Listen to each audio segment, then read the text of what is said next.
Welcome, everyone. This is your friend, the DN What If, here with another exciting fanfiction. Today, we're diving into the story of what if Deku was transported to an alternate universe? If you enjoy this video, don't forget to hit that like button and subscribe for more fanfiction content just like this. Now, let's get started with the fanfic. In hindsight, it was definitely Izuku's fault. But to be fair, the experience taught him that many things were his fault, products of small decisions over time that conglomerate into his relationships, his self-image, his future. Endeavor was surprisingly overseas for a few days, so his internship was put on hold for a little while. He'd gotten permission to see his mom over the weekend, which was surprising and very refreshing if it weren't for the fact that his childhood friend had coincidentally done the same. The aspiring hero realized this on Saturday morning when he accidentally passed the explosive classmate during his morning jog. Fingh, Katsuki Bakugo greeted him. "Stop following me, a wipe." "Hi, Kaken," Izuku replied, who suddenly decided that he didn't want to work out in this neighborhood anymore. Perhaps there was an isolated park nearby? Or maybe an empty parking lot in the next town over. "Are you also visiting your family?" he asked. "Yeah. Blame the old hag." "That's nice. She heard you were coming back and sent me death threats over the phone," he muttered. "What a pain." They continued in silence for a while, matching each other's pace, but somehow, Izuku had the feeling that they were slowly running faster and faster. He silently wondered how their friendship, if it could even be called one, had gotten to this point, where their competitive natures fostered. Oh, Izuku hadn't realized it, but they were almost at a sprint, now. It was just a little annoying. Ah! The high-pitched scream broke his train of thought. It came from a street in front of them. Kaken immediately broke into flight, spinning himself forward with concentrated bursts of energy. Izuku immediately followed with a 15% full cowl sprint. The victim was a young girl, 4 years old at most, at the local park, crying in the presence of a villain with pointy rocks for hair and a jagged, toothy smile. Izuku immediately snatched the girl off her feet, moving her 10 meters away from Kaken, who was already beating up the poor man with powerful explosions. They were going to wake up the neighbors again, he knew it. "Are you okay?" he asked the girl, who nodded. "Die!" Bakugo screamed. "Die, die, die, die, die." "Don't worry," Izuku said, giving the child a soft smile. "We're here. What's your name?" Hana. He'd practiced these words many times during class. They were drilled into his head by Mr. Aizawa and 13. "Well, Hana, the police will be here soon," he said. By the time the cops pulled into the driveway, the villain was unconscious, the girl's mom had arrived, and Kaken was fuming. "Dumbass hat ruined my jog," he grumbled. Izuku didn't know who he was talking about, himself or the villain, but wisely decided not to ask. The man's quirk had been Earthquaker, and, combined with explosion, had made a mess of the once green grass and yellow wildflowers that sprinkled the area. Hana's mom apologized for the inconvenience, the police were annoyed, and Izuku flashed his provisional license promptly when asked. "You two are UA students, right?" Mrs. Karariti asked. "Thank you so much. We are forever grateful." "No problem," Izuku replied. "We're glad Hana's safe." Kaken scoffed, almost inaudibly. "It was fortunate that you two were around," the officer said. "But I'll need you all to come with me to the station, though." "Understood," Izuku replied. He'd have to text him mom and put his homework on hold, but the trip shouldn't be too much of an inconvenience. "I ain't doing no Fing paperwork," Kaken grumbled. Izuku noted how his classmate didn't leave, though. The little girl rushed up to Izuku with tears in her eyes and a shaky smile on her face. Thank you for saving me," Hana said. Izuku bent down to meet her gaze. "No problem, that's what heroes do," he replied. Hana reached over and gave him a big hug, even though his tracksuit was terribly sweaty and smelled of gym socks and burnt things. She was sniffling. "Are you okay?" Izuku asked. "My head hurts," Hana said. Then everything became bright, and Izuku found himself falling. When he came to, Izuku was in a prickly bush on the side of the street. He immediately climbed out, taking mental note of the sharp branches that dug at his scarred skin. Kaken and the police officer were gone. Hana's quirk, maybe? 4-year-olds were dangerous. The time was 5:30, according to his phone. He knew he should call Kaken, but his mom would be worrying at this time, and Izuku really needed a shower. It's not like he particularly wanted to talk with his classmate, either. So he jogged back home, taking in the afternoon sun. It was an appealing, quiet day. Traffic was light, and a group of kids wandered past him, pretending to be a hero exploration raid team, whatever that meant. His apartment wasn't far, but Izuku was exhausted for some reason, so he powered up to 3% and hopped up the apartment stairs, 5 steps at a time, until he reached his door. "Izuku, baby. You're back already?" A familiar voice called out from the kitchen. "Yes, Mom," he called back. "Sorry for making you worry. I'll be in my room if you need me." He stumbled into his room, unaware of his surroundings. It was a mess, but he'd deal with that later, when he wasn't deadbeat exhausted, and collapsed in his bed, falling asleep. An hour later, Inko heard the front door open for the second time that afternoon. Her son walked into the kitchen, dropping his backpack on a chair. "Hi, sorry I'm late. You need help with dinner?" Inko shot a shaky look at her son. If you're here, who's the person in your room?" she asked. Izuku Midoriya frowned. "I'll call the police?" His mom replied with a frantic nod. Izuku woke up with a sore neck and back in a jail cell, chained in cuffs that would have been trivially easy to break if it weren't for the fact that he was being stared down by Eraserhead and Detective Tsukachi. He said. They stared at each other for a minute or so. The glass-like material in front of him reflected back Izuku's panicked expression. "Mr. Aizawa? Detective?" Eraserhead raised an eyebrow. Tsukachi crossed his arms. "Who are you?" the detective questioned. "Was this a training exercise?" "Izuku Midoriya," he answered. "Is the name Jin Babaigawara familiar to you?" Aizawa asked. "Booby, what?" Tsukachi sat down. "Are you?" "No." The detective sighed. "Where were you this morning?" "I was on my morning jog with Kaken." "Kaken?" his homeroom teacher asked, as if the pro hero hadn't stopped pairing his 2 problem students against each other for the sake of the training grounds and his own sanity, and as if he didn't hear Izuku's anguished screams. Kaken, no. Every other week during training or before homeroom." "Katsuki Bakugo," Izuku replied. "We happened to see each other this morning. Of course, we both got permission to come home, and..." He turned to his homeroom teacher. Sir, is this a test?" Eraserhead shrugged. "Well, if it is," Tsukachi spoke up, jotting down notes on a screen, "you'd be passing." The man stood up and showed him a file. "You were found in the Midoriya household at approximately 6 in the evening, yesterday. Apparently, your mother thought you were an imposter and called the police on you." "Well, I'm not," Izuku replied. Aizawa brought out his phone, looking away from the hero student for just a second. "I'm going to read out your information," Tsukachi said, "and I want you to tell me if any of this sounds unfamiliar to you." Izuku tugged at his cuffs. Eraserhead wasn't using his quirk anymore, so if Izuku really felt like it, he could have escaped. "All right. You're Izuku Midoriya, age 16.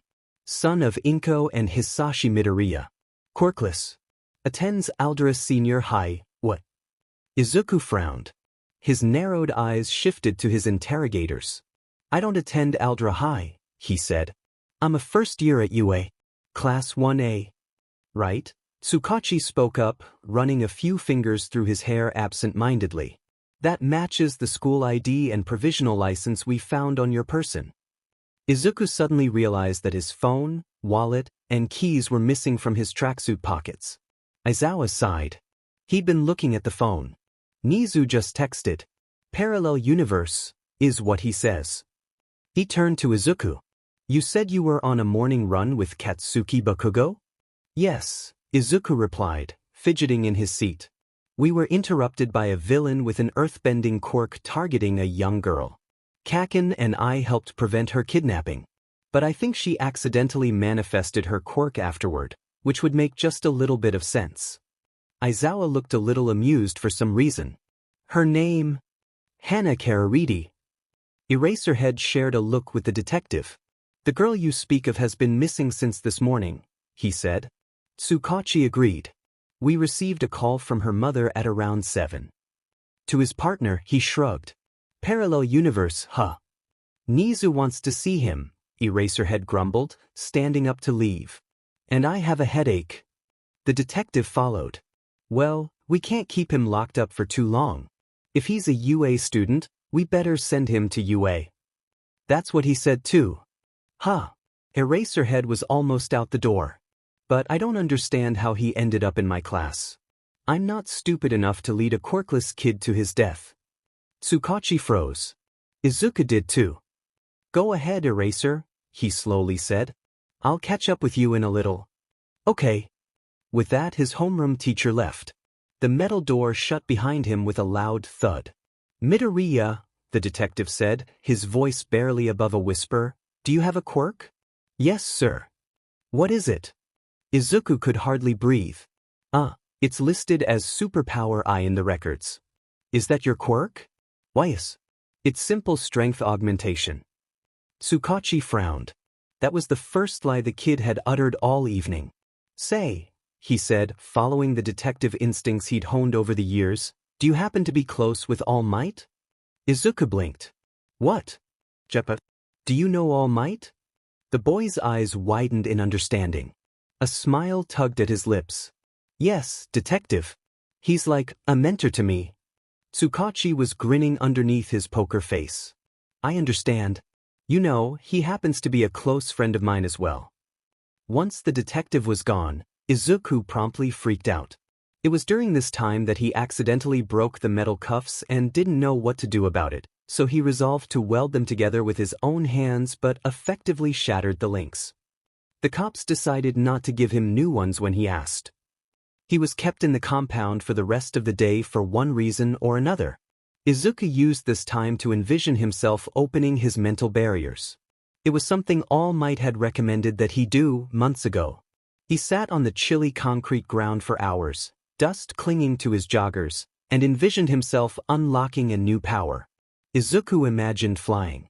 They brought him to UA in present mixed sleek car, which Izuku would have found to be pretty cool if he wasn't being watched like a murder suspect. Mike blasted music from the radio and Aizawa pretended to sleep through it. The familiar campus brought a much-needed sense of peace to Izuku. The roofs of the dorms were visible in the distance while the main building edged closer. The forest, where he once trained with All Might, swayed gently in the chilly evening breeze. Spring would be here soon, he idly realized. We're here. Present Mike announced, shaking his friend awake. You didn't need to do that, Eraserhead muttered. But we are. We know. Izuku watched the banter silently.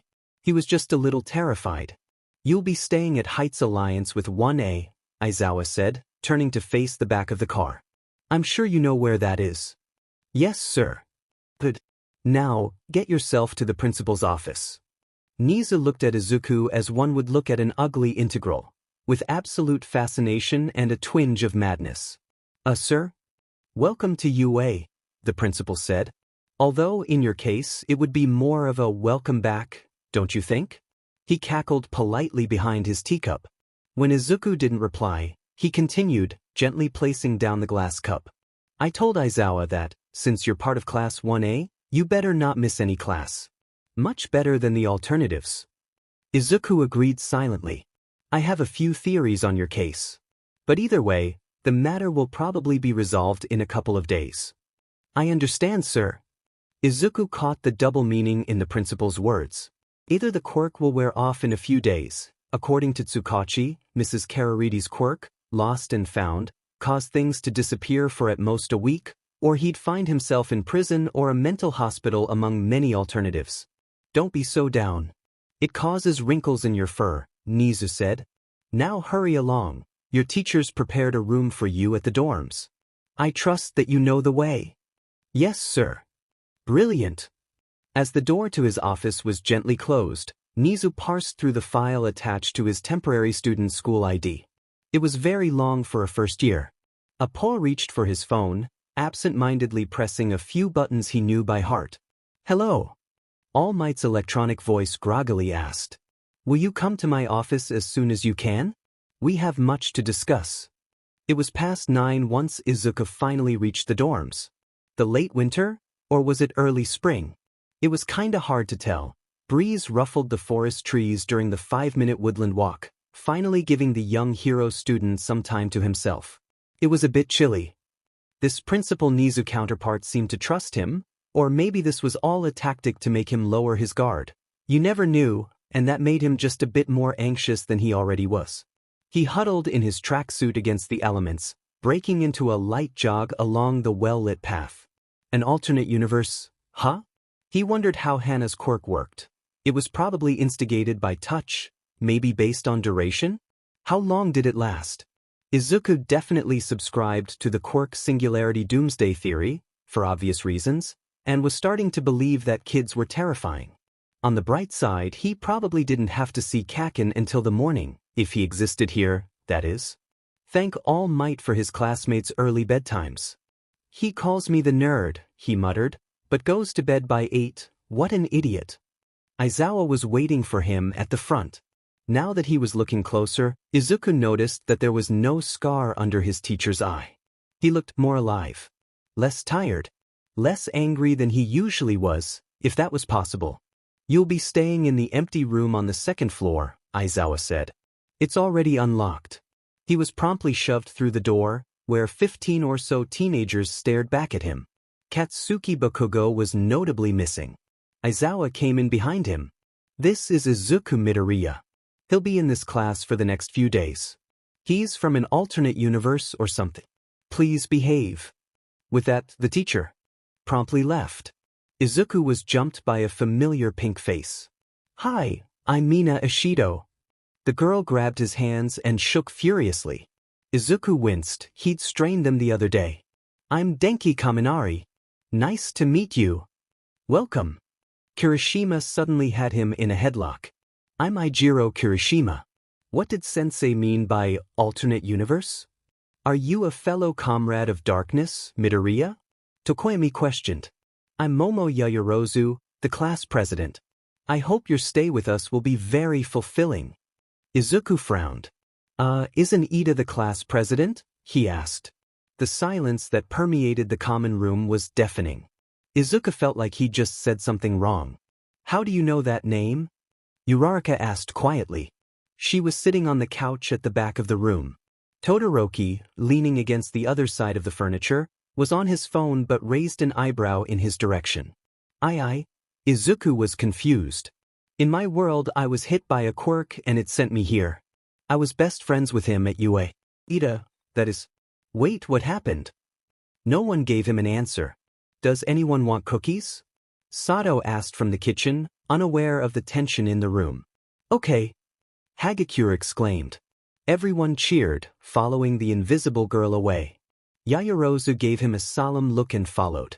Uraraka met him at the door. I'm Achiko Uraraka, she introduced herself, although you probably already knew that. Nice to meet you, Uraraka. What happened to Ida? He asked. Oh, it's a sore subject for the class. The hero killer attacked him during his internship at the beginning of the year, and she trailed off. Stain, Izuku's mind helpfully supplied. He wasn't a UA student in this world, someone who was close enough to Ida to see him slowly withdraw into himself after the sports festival, so no one showed up to save him. I understand, he replied. None of us were that close to him. It was too early in the year for that, you know? Wait, if Izuku was never in the class, Ida wouldn't have. Uraraka, was Ida ever class president? No. It was always Yaoyorozu and Todoroki. Why? In this world, Izuku never gave up his position as class president because he was never class president. Nothing. Koda let him hold his bunny. It was very cute. Sato's cookies were heavenly. Ojiro asked him about their alternate selves. Todoroki went to bed. For someone who has only been here for an hour, you fit right in, Azui said. I'm Tsuyu Azui. And nice to meet you, Azui. There was no, call me Tsuyu, Izuku realized. By the time everyone was getting ready to sleep, Izuku had started to dread the morning. You look like you're gonna explode, Uraraka remarked, covering a huge yawn with the palm of her hand. She had no idea how accurate she was. Yeah. Mineta agreed. What happened? I'm going to die tomorrow, he said, firmly believing his own words. Why? Kaken. Who? Kirishima asked. I'm childhood, Izuku almost said, friends. While that may be true now, it probably wasn't, if he was being honest. It certainly hadn't been the case in a long time. Katsuki Bakugo and I grew up together. We've known each other since we were, toddlers. Mr. Lord Explosion Murder, Kaken? Kaminari exclaimed, doubling over in a fit of laughter. He kinda hates me. He hates everyone though. Ashido giggled. Don't take it too personally. No, he really hates me. Once he reached his room, it was the same, he realized, as the room he usually slept in. Aoyama tried to offer him some cheese. Izuku politely declined, he'd already brushed his teeth, but promised to try some tomorrow. Aoyama was delighted. Izuku got up at 5 for a morning workout. He'd already missed a day of physical activity from sitting in a jail cell, so he wanted to make it up. The commons were empty, which was a bit strange. Todoroki was a very early riser. Yaoyorozu studied there in the morning. Kaken tried to murder him every time their jogging paths crossed, and Kirishima always had to hold his explosive classmate back. Uraraka and Ida would join. He left the dorm in a somber mood and took a longer route than usual.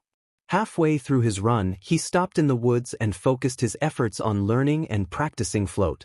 He was distracted, so he didn't get very far. Some third years accompanied him in silence. Izuku found himself having a light conversation with one. Class 1A? They've been involved in some trouble this year, but nothing as bad as 3B, you know. They got into a big fight with this woman with a chameleon quirk the other day.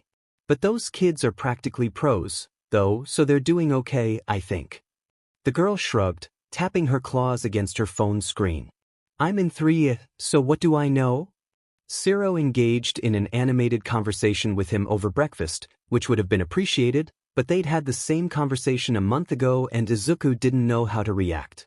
Kaken, Todoroki, Yaoyorozu, and some of the others had already gone to class, but it seemed that most of 1A were running late. Siro couldn't find his favorite pair of socks and had recruited Shoji and Kaminari to help, which definitely wouldn't have happened if Ida was class president. Run, run, run. Ashido exclaimed. Kaminari whooped in agreement.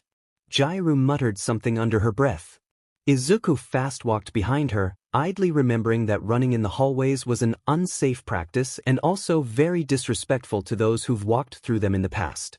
A mad banquet of darkness, Tokoyami muttered, and Izuku agreed. They made it to class with 2 minutes to spare. Izuku walked through the giant door. Yaoyorozu once mentioned that it was to accommodate larger students. When? What the F are you doing here, Estai Deku? Izuku hadn't, for a single moment, forgotten about his explosive classmate. But Kaken's voice was different. It wasn't his usual murderous voice. It was something he hadn't heard in a long time, that teasing tone he'd used in middle school. It was also scratchier than he remembered it to be. Hey, be nice. Ashido remarked, putting her hands on her hips.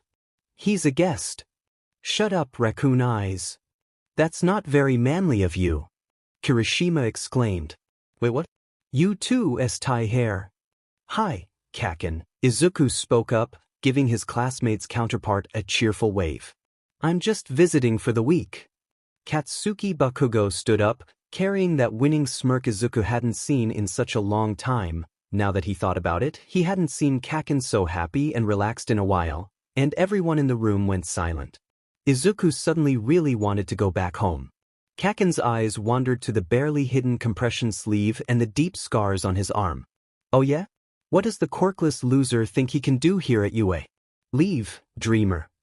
As much as he really wanted to go back to his world, Izuku needed his classmate to shut up before people started asking questions. I'm not. Stop wasting time, Mr. Aizawa said, opening the door, and everyone immediately clambered into their seats. Izuku stood awkwardly next to Mineta's chair. Aizawa sighed. As you all know, Midoriya is staying with us for a few days. He's a student in this class from an alternate universe. Mineta, move back a seat. Izuku turned toward the back of the room. Yaoyorozu had already taken the last desk in the row as if she'd anticipated the entire situation, which was probably the case. No wonder she was the smartest student in the class. In light of the recent villain attacks on Class 3B, Eraserhead said, the school is pushing for the first years to get their provisional hero licenses for your safety.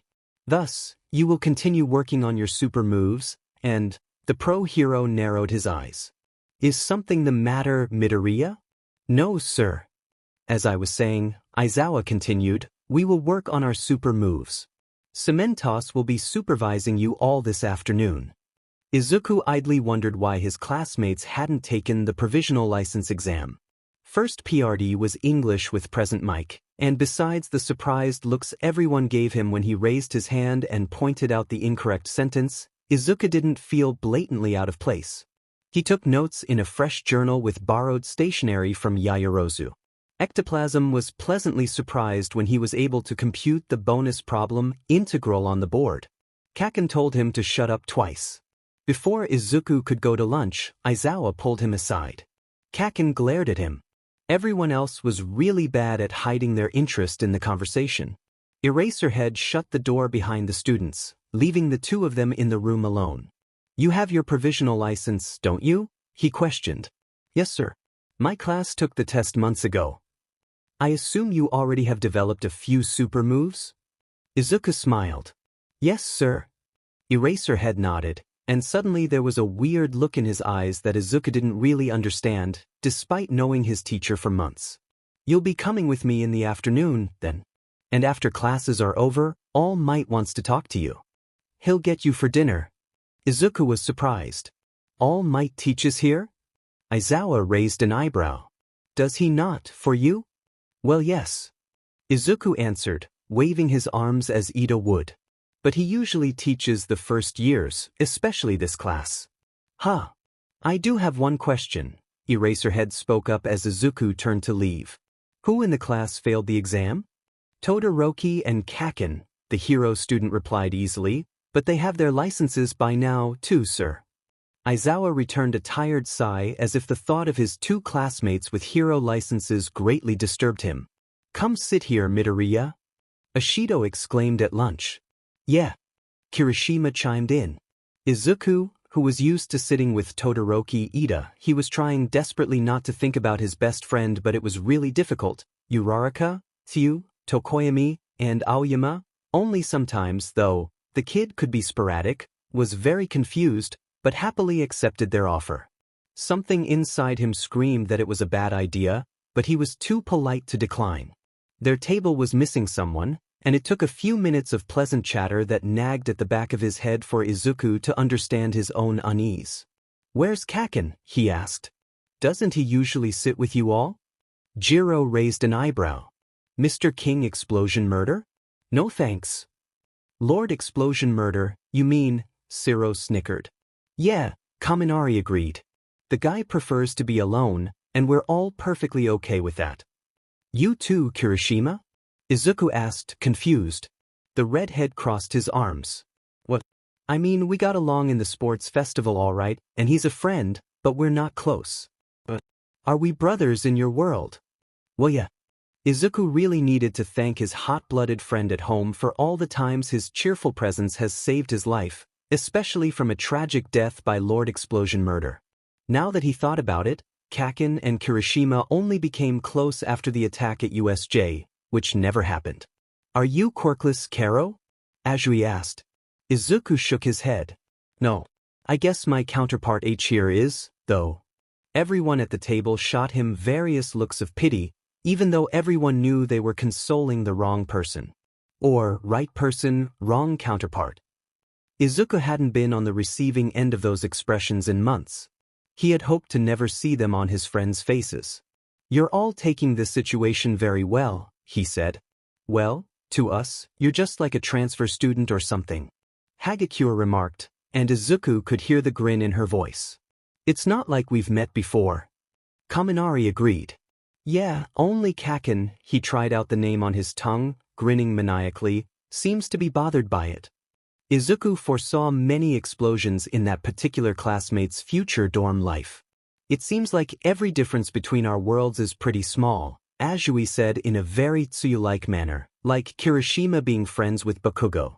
Your quirk is the only difference that isn't an event, Karo. Yeah. Hagakure agreed. Maybe it's like a butterfly effect. What about Ida? Izuku asked. Isn't He? Aizawa expelled him after he got into an incident in Hosu during our work studies, Shiro explained a little too quickly. It's not that big of a deal, even though he was pretty hurt. Oh. Izuku couldn't tell whether his classmate was lying but didn't press into it. If he could get access to the library computers, later he'd figure out the truth himself. They talked about mundane things, afterward, like the weather, present mixed class, the upcoming provisional license exam, and All Might, mostly because his classmates asked about his favorite hero. He went on a 5-minute tangent about his idol's battles and costume changes. Lunch Rush's cooking was amazing as always. As he picked at his meal, Izuku idly wondered if the difference between the two worlds was as minuscule as how Azui had described it. It wasn't like Shiro suddenly had a RBB band quirk and Ishido had a water quirk, as far as he knew. The only major difference he'd seen so far had been his presence in Class 1A. Midoriya. You still here? Kirishima asked, tapping him on the shoulder. Izuku had been muttering to himself. Sorry, he apologized. I tend to think aloud a lot. No worries. Ishido said, grinning from ear to ear. Kirishima agreed with a thumbs up. The day was bright and a bit cloudy, and everyone around him was in a good mood. Izuku felt his classmates' carefree moods influence him just a bit.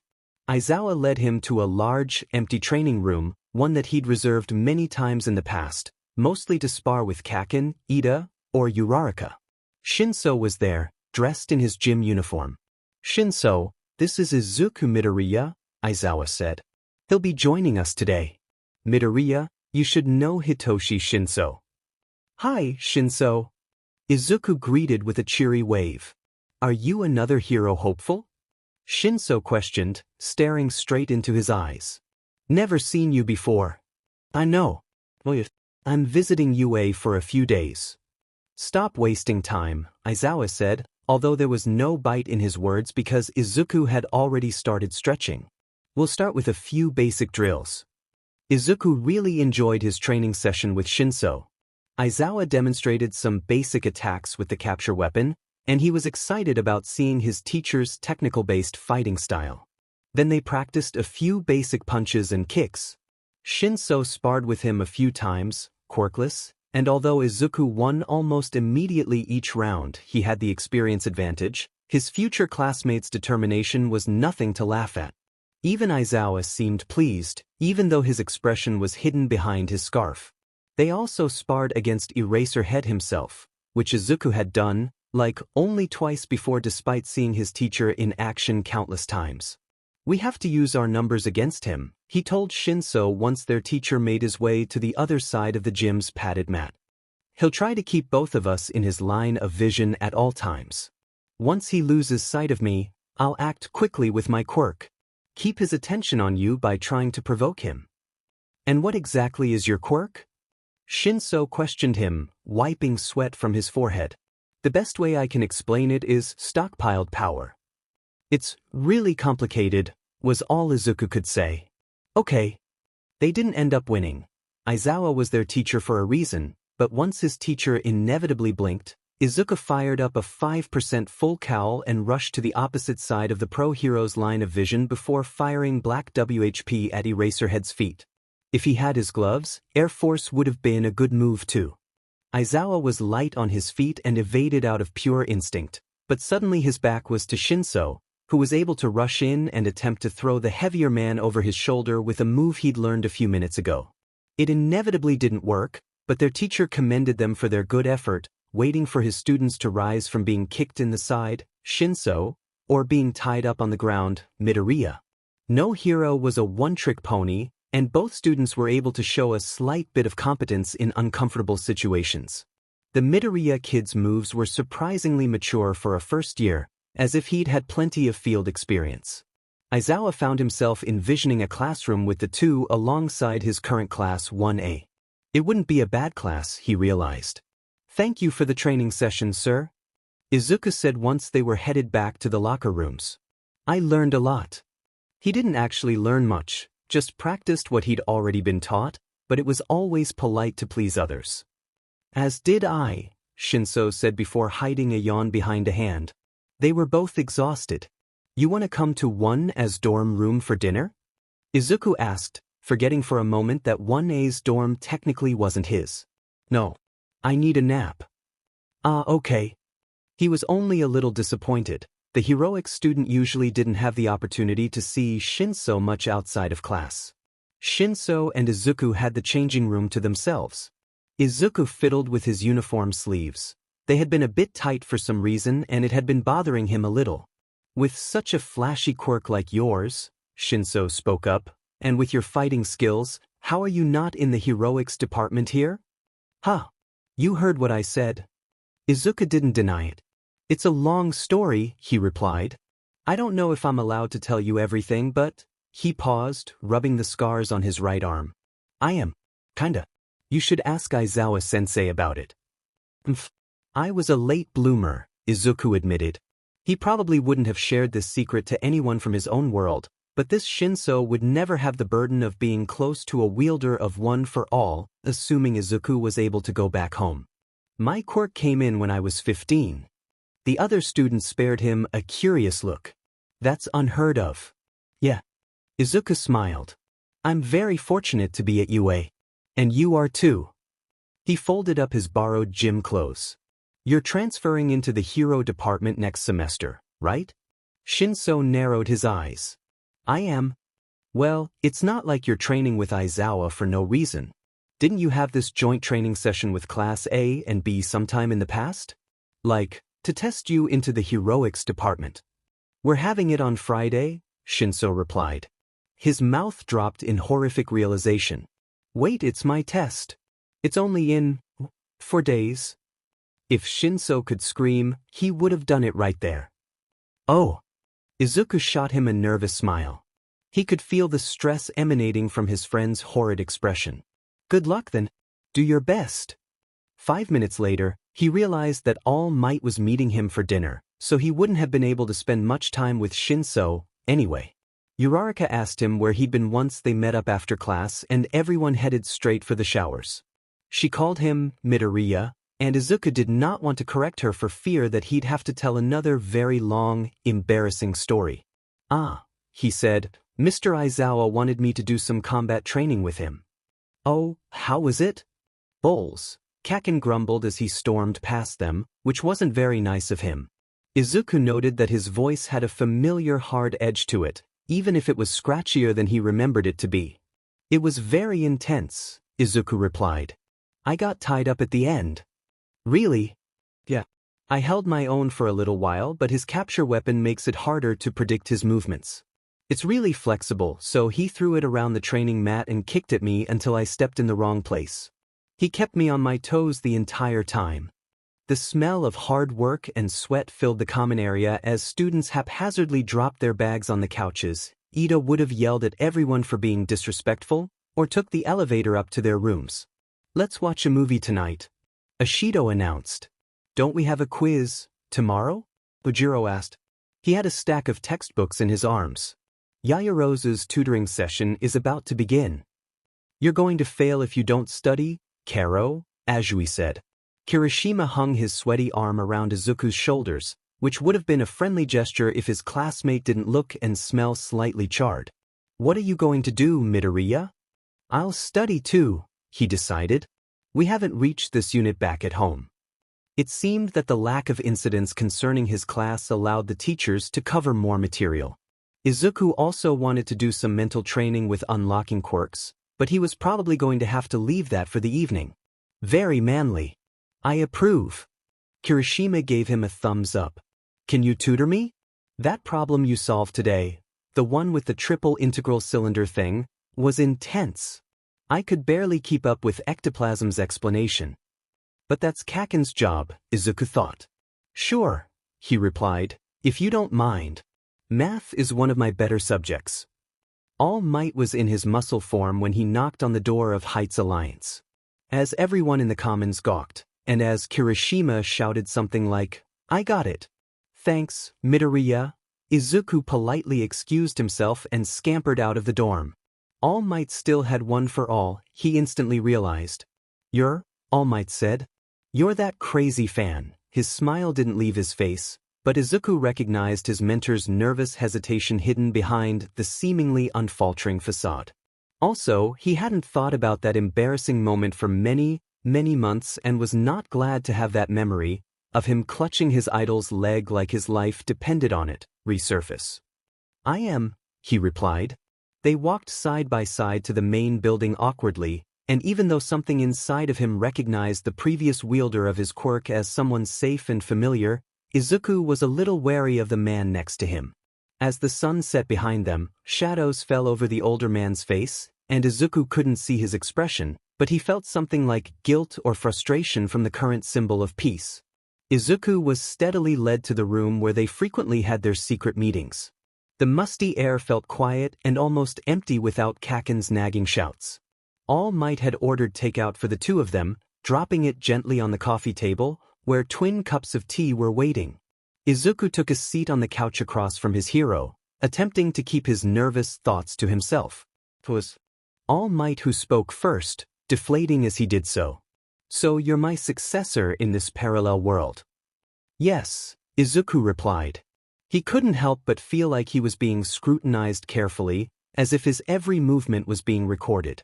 "I am young Midoriya," All Might said, and Izuku felt that strange guilt linger in the air, palpable and tense.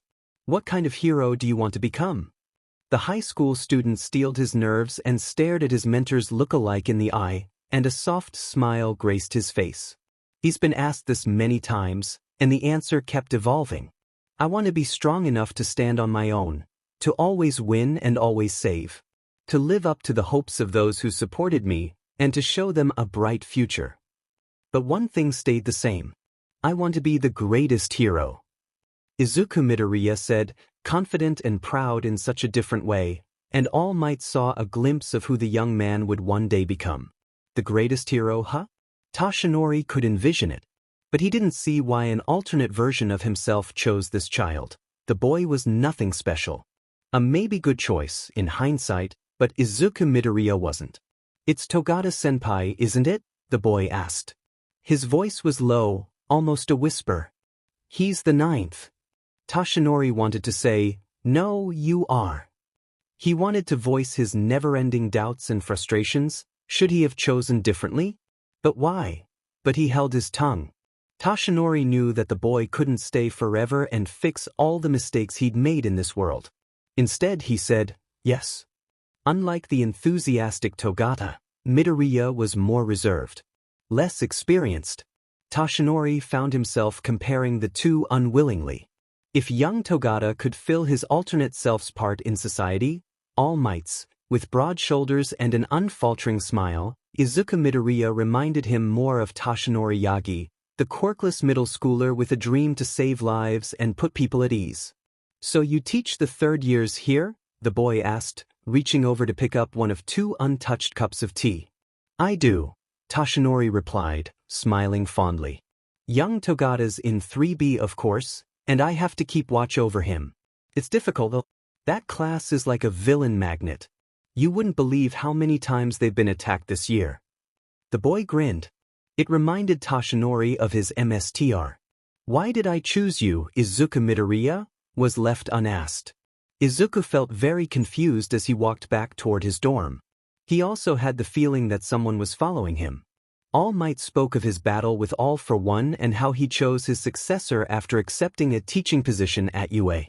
Currently, he could only hold his muscle form for an hour a day. One for All was slowly leaving him.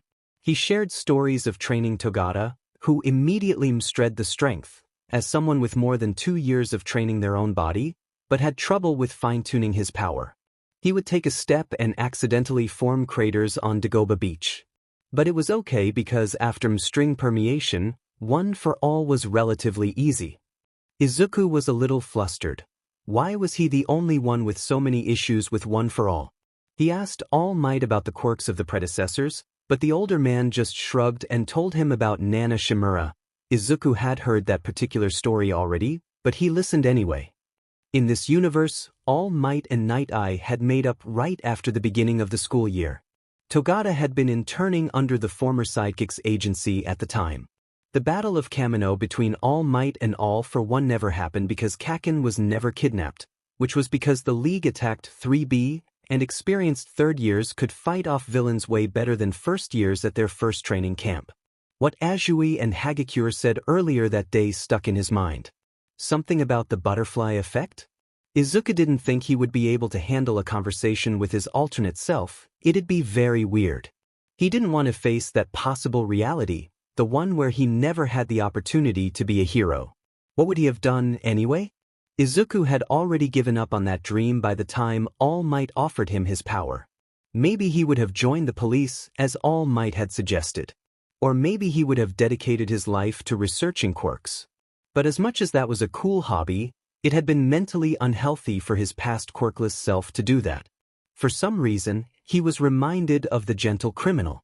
It was a surprisingly warm evening with little to no wind, but Izuku still felt chills slithering up and down his spine.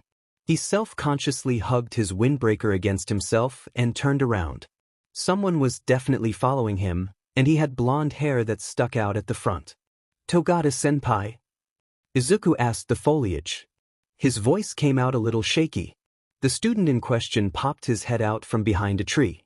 "Wow, he noticed me," he exclaimed. "What a cool guy. Haha. What are you doing here?" Izuku wondered aloud. "Aren't the third-year dorms in?" He pointed behind him. "Can we talk?" the third year asked, as fellow successors. Izuku didn't have the heart to say no. They found a bench to sit on under the light of a nearby lamppost and the crescent moon. Togata looked troubled, as if he had been crumbling under the weight of the world. Izuku realized that he'd never seen his friend and mentor with such an unhappy expression before, besides maybe when Sir passed away. "I lost one for all," Lemillion admitted. There was no smile on his face. What? How? Izuku asked, but he already knew. It was a Yakuza hideout raid. "I was hit with a quirk-erasing bullet," the third year said. "And then I lost my mentor." "Sir Knight, Yes." Izuku felt tears prickling at the back of his eyes, threatening to fall. "I is Eri. She's safe. We're teaching her how to use her quirk right now, and Eraserhead tells me that it's possible for her to use it on me in the future." "Oh, thank goodness." Togata stared at his clasped hands, leaning over his seat. He didn't once look at Izuku. "Are you disappointed? If it had been you." His words sounded very familiar. "Don't say that," he interrupted. "It's not true. One for all is gone, and it's my fault," Lemillion lamented, dropping his head into his palms. "Maybe if only permeation was erased, I wouldn't be so upset, but one for all is different, you know? There's a duty behind it.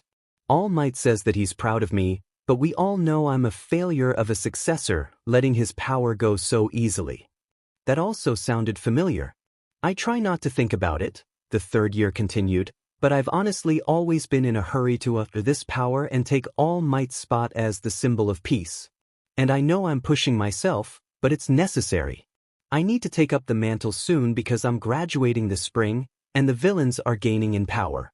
I'm not worthy. There are better candidates out there. There's you."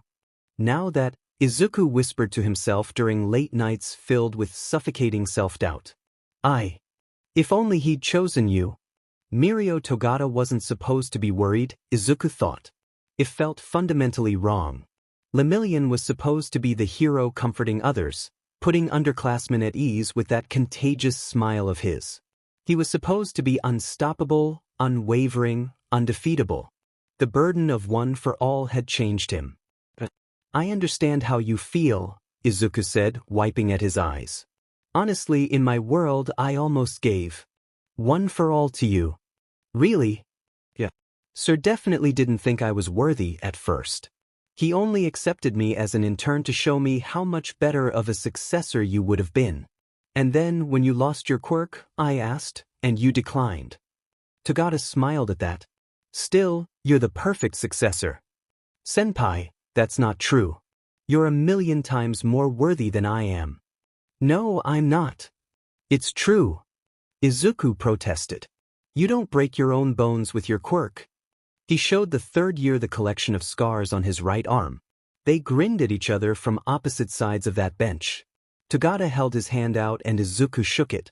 Don't put yourself down, Midoriya, the third year said, pumping a fist in the air. Just keep moving forward. Plus ultra, right? Plus ultra, Izuku repeated. He was crying. Yes, let's do our best. Lemillion shouted, and the upperclassman's smile suddenly reminded him of All Might's. Later, Izuku told Togata about the quirks of the predecessors and the dreams he'd been having about the vestiges. He showed off black WHP and attempted to float but couldn't stabilize himself. His friend and mentor laughed whenever Izuku fell into the bushes, encouraging him the entire time. F this, Katsuki said. Stai F munch Deku FNG dies and leaves all the Hiata paperwork for me. You slacker, get your lazy A back. Stop being immature, Bakugo, Aizawa interrupted. What a downer. They were at the local police station, and Hana was crying in a corner. It was obnoxious. Her mother was explaining her weak A quirk to the plain-faced detective, who was sending weird looks at Aizawa-sensei. He'd been called from his internship for his testimony again. It's already been a day, what's the point? So he was clad in his hero costume, annoyed because that coward icy-hot Todoroki was getting stronger without him. In his lap was the nerd suitcase, because the slacker had just gotten the stupid thing repaired and apparently it was his job to bring it back to Endeavor's office in his absence. Ma'am, you say you're a teacher? The detective questioned. He had a recording device turned on. Yes. I teach at a local high school. And your quirk? It's called Lost and Found, Hannah's mom said. I can make anything I touch with all 10 fingers disappear. The items usually come back on their own in a week. And it only works on non-living things? Tsukachi asked. He was really angry for some reason. Anything you could fit in your average handbag, she explained. I get wild mood swings with anything bigger, and it's really inconvenient. Large things take longer to disappear too.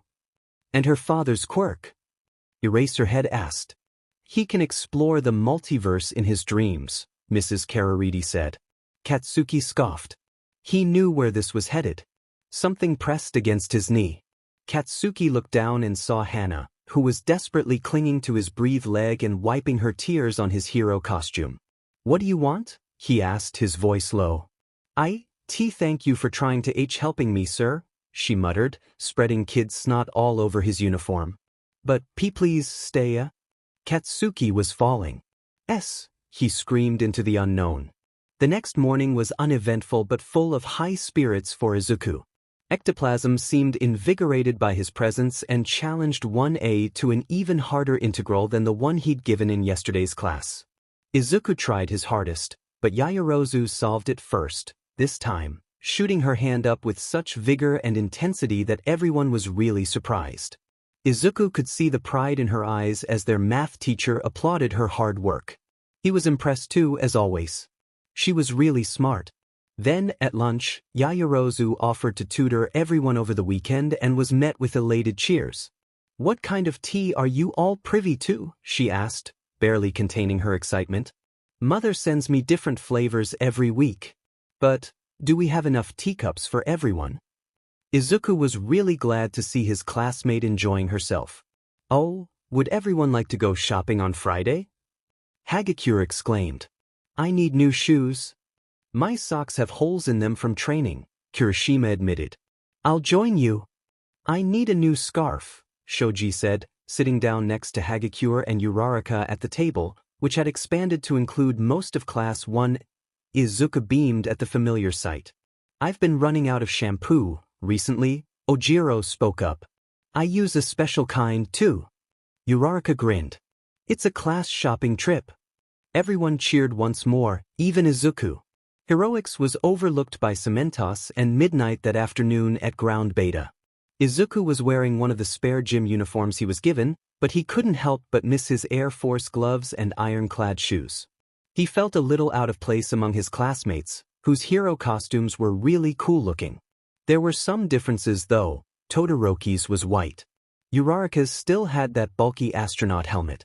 Each match will be a 2v2, Eraserhead explained, openly fighting the urge to take a nap.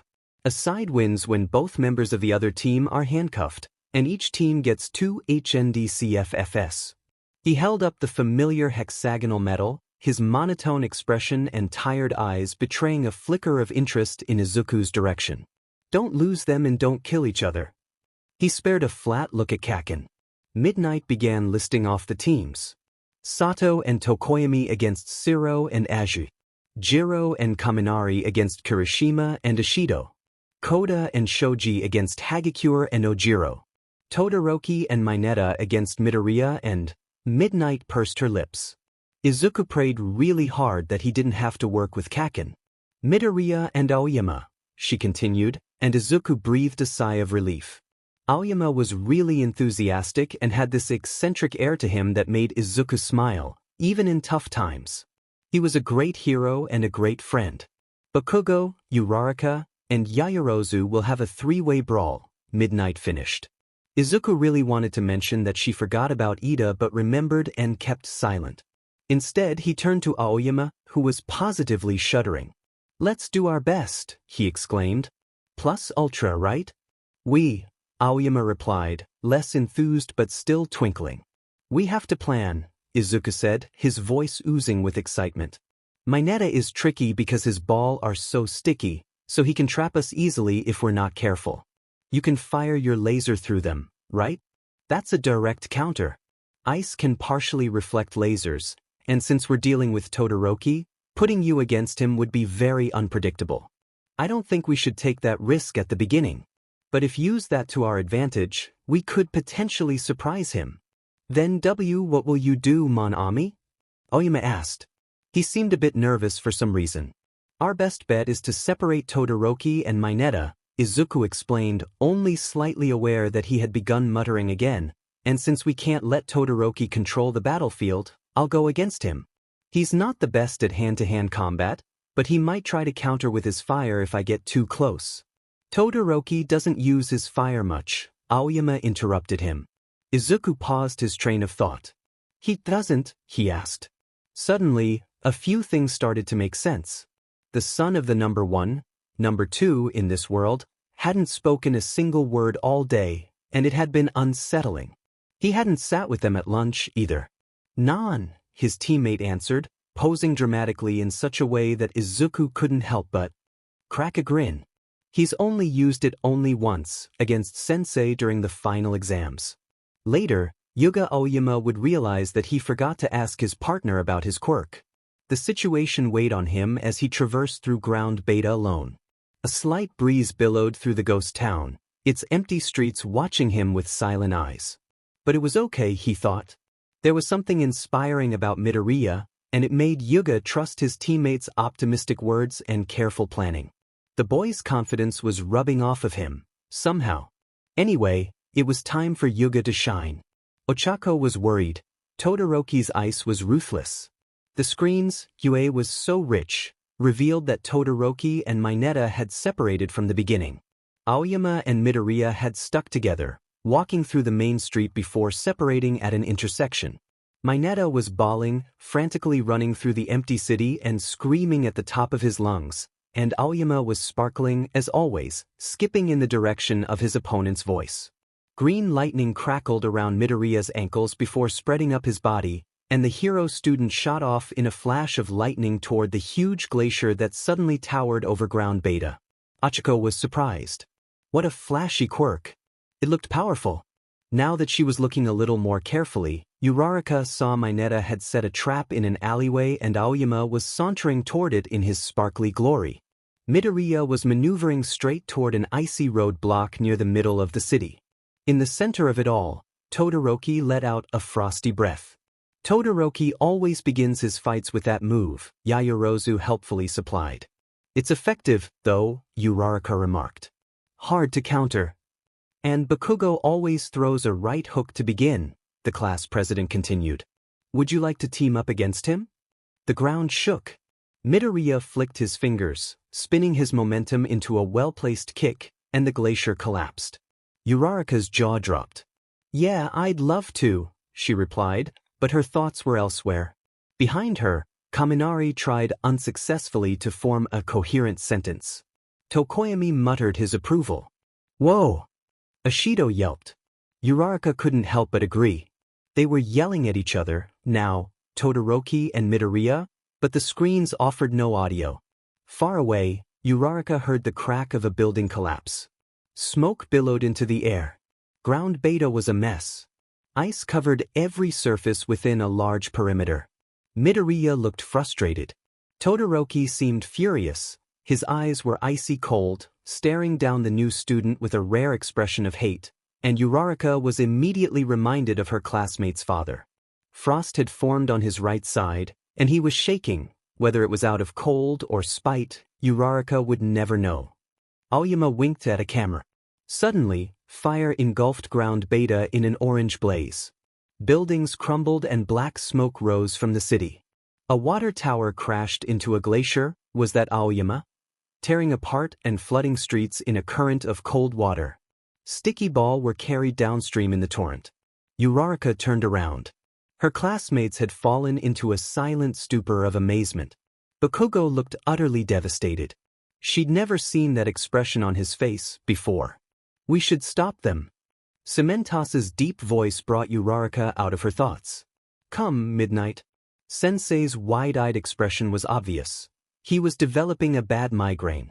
Mineta had averted his attention to the unstable buildings, using them as a means of retreat while stabilizing the concrete. Uraraka was slightly impressed. Who knew Mineta could be heroic? She felt bad about thinking that afterward. Then the screens went black. Izuku opened his eyes and wiped at the sweat on his forehead. His legs were in fact not burned off, so he must have. He was floating 6 feet off the ground. As soon as he realized this, he began to fall, but the little victory lit a happy smile in him. He was making progress.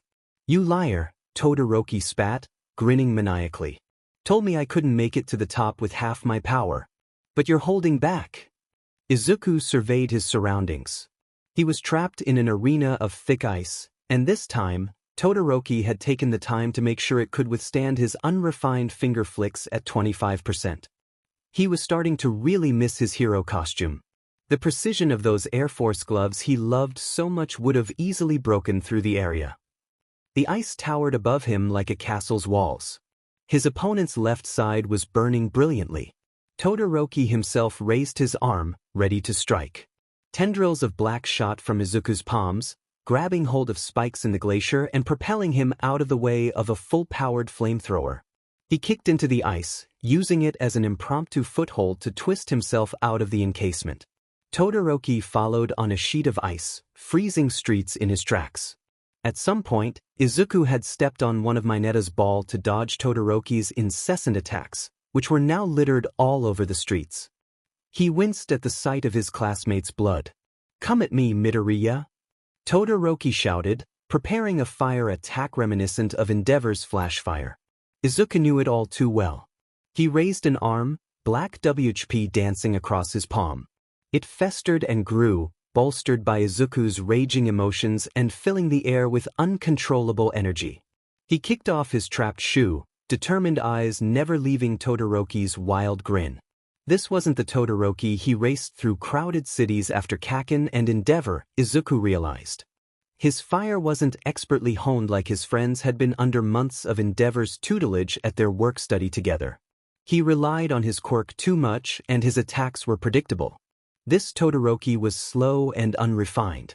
Beating him would be easy in comparison to a spar against his old friend, the one who'd awakened his fire months ago.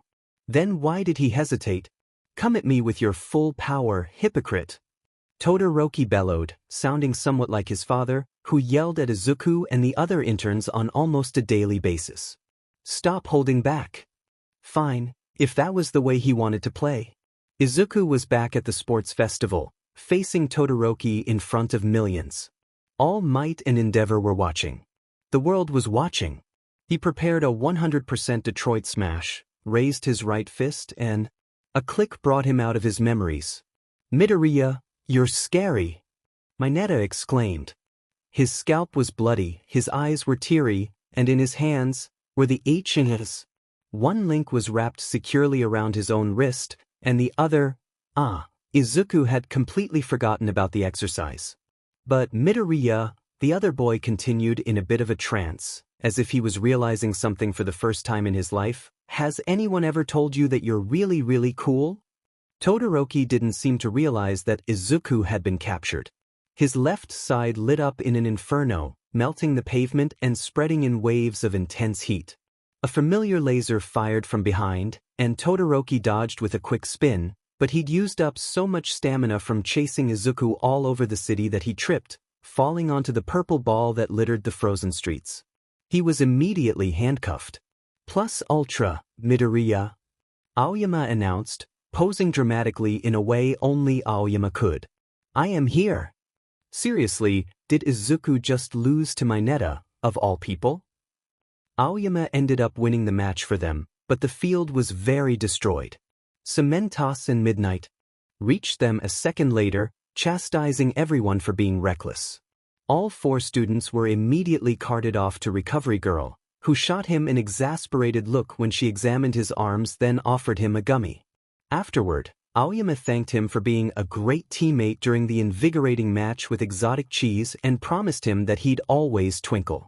Izuku didn't really understand. He'd been anything but a teammate during the exercise, but accepted the cheese anyway. His friend was in high spirits. That match against Todoroki and Mineta must have given him a nice boost in confidence. Izuku was glad that he didn't break any bones this time, but what Todoroki had said earlier stuck with him. Was he really that much of a hypocrite? Later, after class had been dismissed, and as everyone headed back to Heights Alliance, Izuku stayed behind and recommended that his teacher re-enroll Ida into his class. Why do you say that? Aizawa asked, raising an eyebrow. He keeps me, he paused, us, out of a lot of trouble. I probably would be dead without him, he admitted, remembering Kamino Ward. Eraserhead grunted. During the Hosu incident months ago, Tenya Ida was paralyzed from the waist down by the hero killer, just like his brother. Don't talk about things you don't understand. On the bright side, apparently Kaken won his match, and Izuku remembered why he'd held back against Todoroki. After dinner, Todoroki came downstairs to meet him in the commons, which was apparently a rarity. I've been thinking about a costume redesign, he told Izuku, sitting down next to him on the couch. The hero student pulled out a sheet of notebook paper from his pocket, which was littered with sketches and small notes in neat handwriting. Do you think this navy blue is a good color? Izuku took a good look at the boy's sketch. It looked just like his Todoroki's current costume. I really like it, he exclaimed. What do you think too? He caught his mistake. Uraraka? Ida hadn't gotten the opportunity to be good friends with Todoroki in this world. It's interesting, his friend agreed. I like the temperature regulator idea. And the T is a good design. Does it stand for Todoroki? What do the wrist guards do? Yaoyorozu asked, leaning over the couch.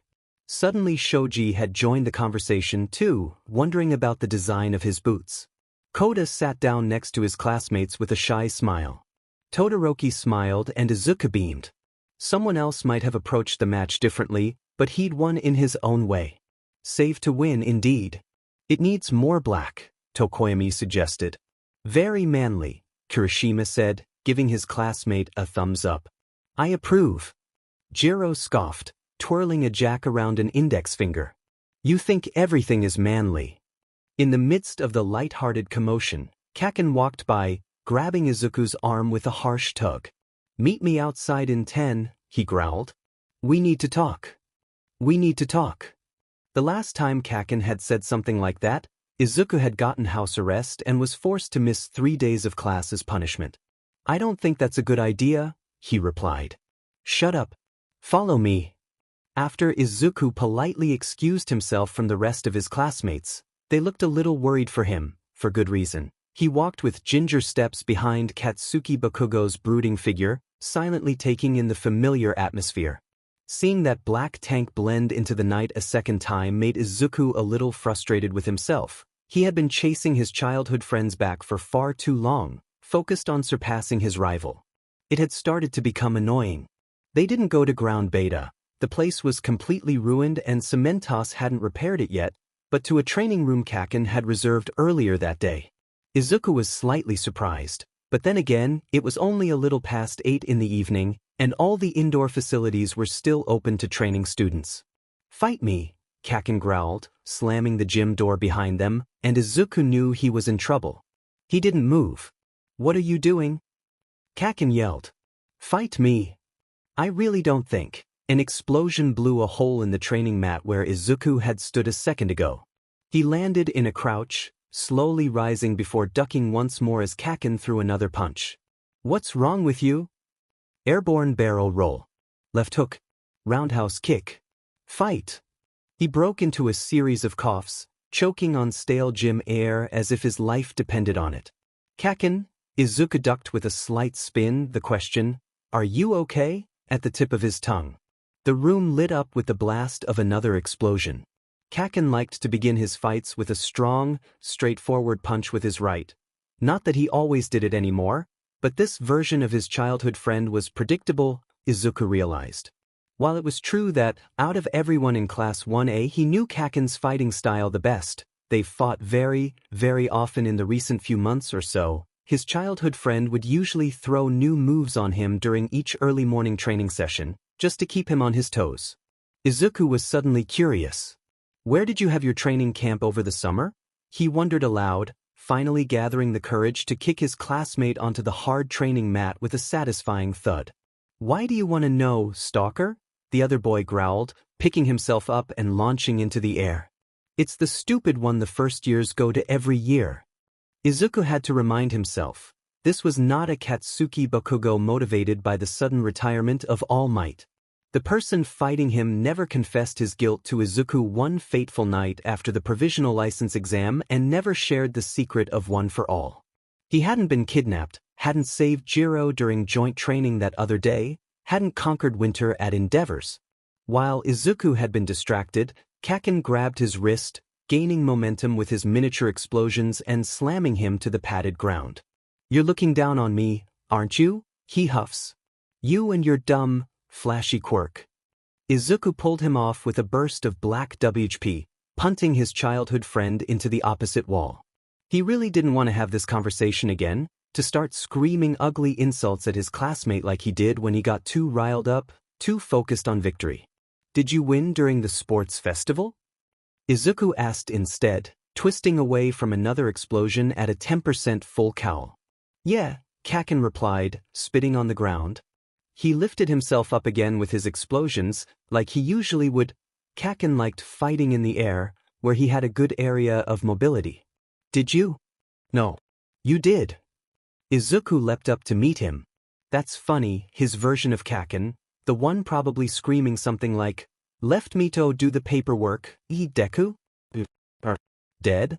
or something similar, would have yelled profanities at him and cursed the Todoroki household. His childhood friend lost a lot, he realized, for someone who Izuku saw as his symbol of victory. He was behind Ida and Yaoyorozu in grades and was always competing against Izuku and Todoroki for third place.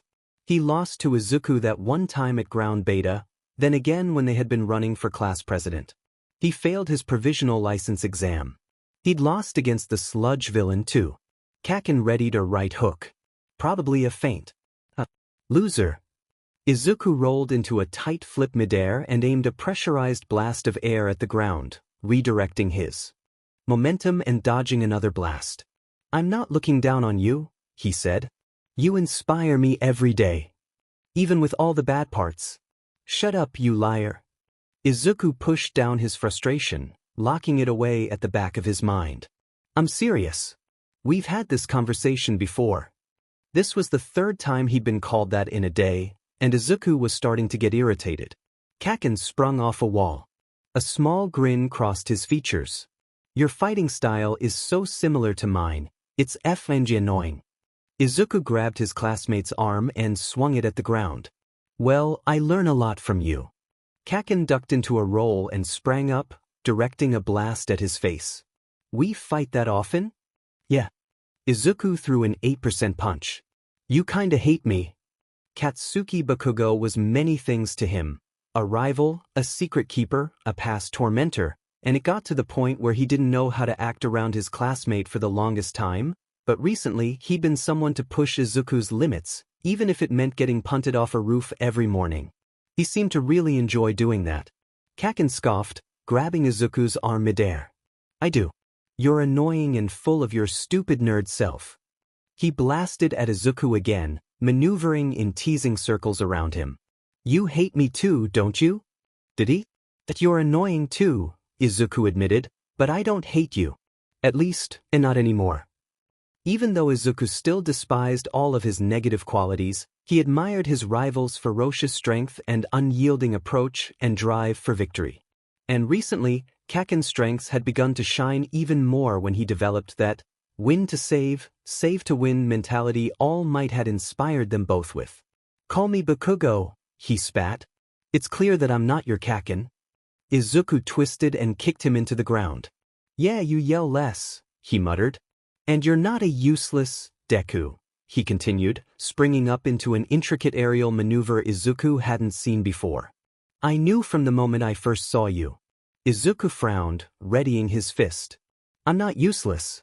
But Bakugo broke into a choking fit, collapsing on the floor and gasping for precious breath. Suddenly, the fight was over. Are you? Bad choice of words. What happened? Izuku asked, dropping to the floor next to him. Shut up, Bakugo hacked out, struggling to even his breathing. You sound like the rest of those 1A extras. Izuku narrowed his eyes. What? You're always looking down on me like that, especially when I'm like this, like I'm FNG fragile or something. And the looks of pity everyone throws around before class? Makes me sick. You really think that? Izuku asked, although he already knew the answer. Well, you're wrong. No, you all are FING right. I am weak. I'm weak as that CRP stewing in sewage that Dumba Dunce face says I am. You're wrong, idiot. Izuku shouted, raising his voice for the first time that evening. Did you hear anything I said? If it weren't for you, I would have never become a hero. Bakugo opened his mouth to retaliate but ended in another string of uncontrollable coughs. Izuku didn't know what to say, so he kept silent, waiting for his classmate to finish. It was the stupid sludge villain. Bakugo revealed. Dunno if it happened in your universe, but my throat hasn't been the same since then. What? The bee almost suffocated me to death, he interrupted, refusing to meet Izuku's eyes. The heroes stood around and watched it happen. There were at least 5, and all of them were useless extras. Izuku remembered. There had been Kamui Woods, Backdraft, and Mount Lady among many others. I lost consciousness for a bit, I think, but I woke up. The crap hat hadn't been expecting it. Wait, that was different. I screamed at all of them for being pathetic, and then stupid All Might saved me. Why don't you go to recovery, girl? Izuku questioned him, dusting at the burnt marks on his borrowed breathes. She can fix your throat for you. For a moment, the two sat in silence, accompanied only by the steady hum of the gym overhead lights. It's a reminder of how I got into UA, his classmate finally replied, looking up and glaring into Izuku's eyes like he'd done many times before. But his voice and expression were softer. I'll get it fixed when I get my license and become a real hero. Izuku remembered that this Kaken, Bakugo, hadn't yelled at him as much for the past few days. This version of his childhood friend and rival was quieter, opting not to talk to fellow classmates when it wasn't necessary. Was this the reason? Kamui Woods noticed I was in middle school and got me in on recommendation, Bakugo continued, scoffing. He looked up. What's with that face? Did it not happen for you? The realization hit Izuku like an 18-wheeler. It was one of many possibilities, but somehow, it felt right. I never rushed in, did I? The reason Ida had ended up, paralyzed and alone, in an alley in Hosu, the reason the League of Villains had attacked 3B, Togata-senpai's class, he idly remembered, instead of 1A, the reason Todoroki didn't use his left, and the reason All Might still had power in him was that Izuku hadn't been accepted to UA that year. But he only got into UA because of One for All, Uraraka, and the time spent training at Dagoba Beach, which only happened because of the sludge villain incident. This timeline, Izuku realized, was a possible outcome of what would have happened if he hadn't rushed in that afternoon, quirkless and afraid, to save his childhood bully and tormentor. In his own universe, his feet moved before he had a chance to think. But in this one, before his feet moved, he had a chance to think. Katsuki Bakugo woke up in a tangle of bushes, cursing his heart out and feeling like complete S. He found himself right outside the empty park where he'd blown up that villain F stain the other day. The ground wasn't scorched like he remembered it to be. The old, dirty playground was still in one piece, and the whole place stunk like someone had died there. Katsuki was sure he'd showered that morning. The stupid nerd's suitcase fell on his head, and Katsuki screamed bloody murder, scaring off the middle-aged man with drill hands who had been loitering around the park. He set him off for some reason. Katsuki was exhausted but beat the weakness out of himself. It was morning. The first thing he did was to head to the Midoriya apartment in search of the slacker. Auntie Midoriya seemed a little more than worried when she opened the door to Lord Explosion Murder in full winter costume. Hello?" she asked, looking lost in her own home. Katsuki scrunched up his nose, fighting the urge to yell. He said, "Izuku in the house?" "No, he's at school." The woman looked nervous. "At A. Aldris Senior High." Katsuki frowned. Alternate universe, his mind helpfully supplied because he was a genius. So the S-tard went to school. Figures. "Thanks, Auntie," he said, turning away from the door. It bothered him just a little, but Mrs. Midoriya looked like she had seen a villain. The nerd's high school was run down and a 30-minute walk from the house. What a f-ing loser. It was a cloudy, humid day, and that made Katsuki really mad for no particular reason. He adjusted his gauntlets, grabbed the nerd's suitcase, and marched all the way up to the gates of the no-name school in a terrible mood. The weak A man with rocks for hair at the gates cowered when Katsuki shoved his hero license in his face, then confiscated Deku's lame costume. Because it looked suspicious. What a loser. Katsuki thought back to the crying kid who'd been responsible for all the dried-up snot on his costume. What had been her deal? Anyway, he had a Deku to find. He stomped up and down the halls of the school, grumbling to himself the entire time. Crybaby McSnotface had been acting weirdly, and since Katsuki wasn't an idiot, he knew something S-tie was up. The detective wasn't very pleased with the stupid mother. Aizawa hadn't been either. After a whole fing 30 minutes of stomping up and down stairs and corridors, Katsuki was eventually able to find the nerd's classroom. It was on the second floor and smelled like mildew and extras. Katsuki slammed open the door, and 21 eyes turned to him, all frozen in various expressions of surprise and fear. "Oi, is that Katsuki?" Extra number 1, from his S-tie middle school, asked. "He looks so cool." Extra number 2 exclaimed. Seriously, both of them ended up at this no-name school? What losers. Then again, Deku somehow did too. "That's Katsuki Bakugo," someone whispered as if Katsuki was deaf. "He got first place at the sports festival this year." "He was the one who fought off the sludge villain in middle school," another person said. "That set him off. He made an effort not to look in the direction of the student body so he wouldn't get the urge to murder anyone besides Deku. Instead, he turned to the teacher, who was coincidentally McSnotface's S-tie mother, and flashed his provisional license, FNG tired of all this bulls. "Stay here," he instructed, keeping his voice low. The woman looked alarmed but said nothing. Katsuki scanned the sea of extras until his eyes landed on green hair. He took a deep breath. "What are you doing, staring at me like that, ya S-tie nerd?" he yelled, unable to hold his mouth. "You know what I had to do? I did your FND paperwork. That's right, for that dumb fight with Rockhead. And then I picked up your lame A rabbit costume from the stuck-up's office. You better be grateful or I'm gonna murder you. Don't give me that look, Deku, I know you've been training without me. Stop being such a stupid tryhard, but if you want to beat me, don't lose to a crybaby for you crybaby." Katsuki took a better look at the person he was yelling at. Izuku Midoriya stared back, trembling and wide-eyed. "You're not Deku," Katsuki realized, feeling like a fool. "You're just an extra." "I don't know whether that was a compliment or an insult," extra number 1 said. "Shut up, extra number 1," he shot back, angry because he'd lost his only lead on finding the nerd. But I'm extra number 2, remember? I don't care, he screamed. Then he threw an explosion at the fake teacher at the front of the room. Students screamed and clamored away from him. Oh, clever boy, the teacher said, grinning. Her chameleon-based quirk wore off, but that sadistic grin she carried remained. How did you know I was a fake? I don't have to explain anything to you, villain, Katsuki growled. And the rest of you, he addressed the sea of extras, if you want to die, go somewhere else.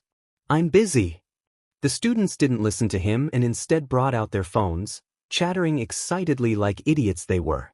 Katsuki was tempted to murder them all, but instead he dodged Scaleface's tail and blocked a swing of her knife with a well-timed explosion as the ground began to shake.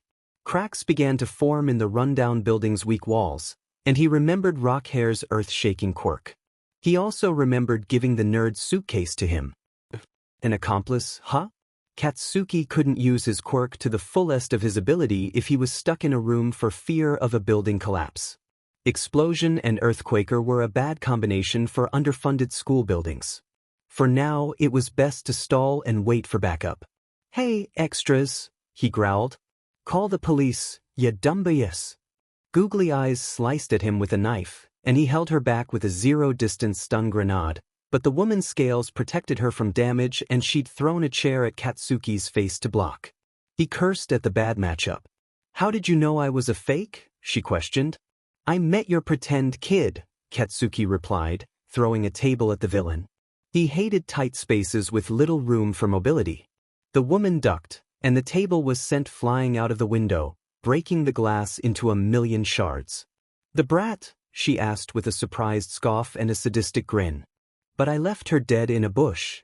Outside that playground down the street, if you really wanted to know. Katsuki really didn't. The ground shook again, and he almost lost his footing, but he wasn't a wimp so he didn't. All the other wimps in the room did, though, and Katsuki almost laughed. More subtle cracks appeared in the walls. The building was going to collapse if no other heroes were going to show up. I am the chameleon, the villain shouted. I will not be thwarted by an upstart. Wow, Dunce's face was right. You know they're bats crazy when they name themselves. The chameleon lunged at an extra who was recording the fight, and Katsuki pushed the idiot out of the way before tumbling into the desks as the earth trembled beneath him. The girl screamed and moved to the back of the room where she belonged.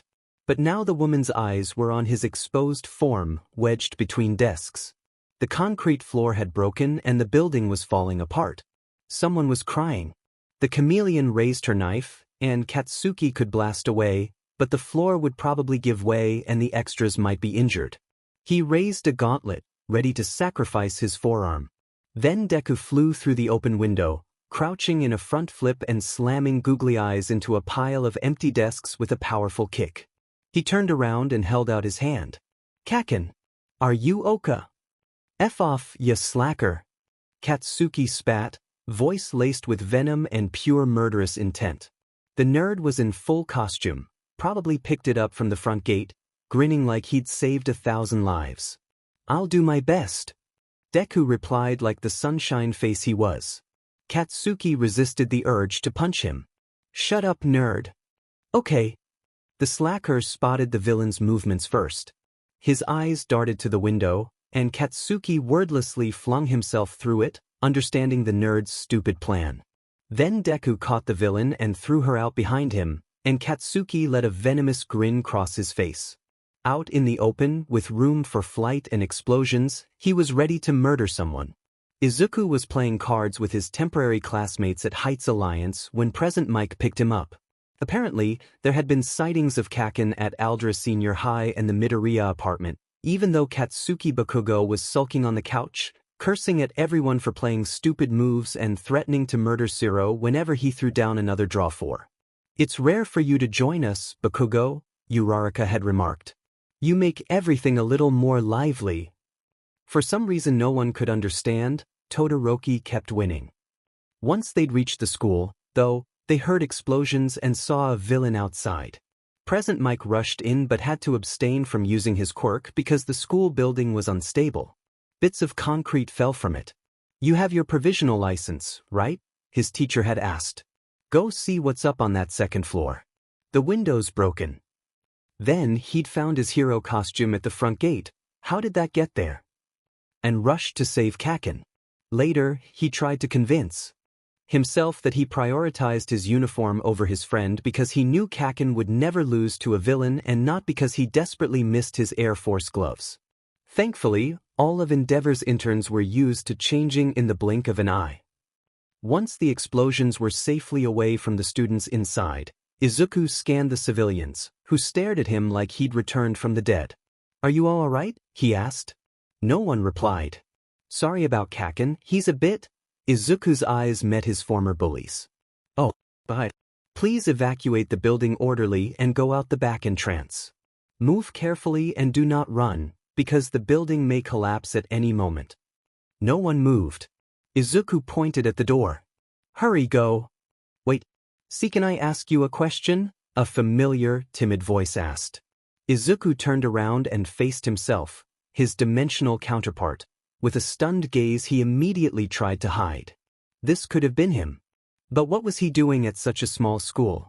His counterpart was skinnier and a little shorter, lacking the muscle mass that Izuku had been consistently building for over a year.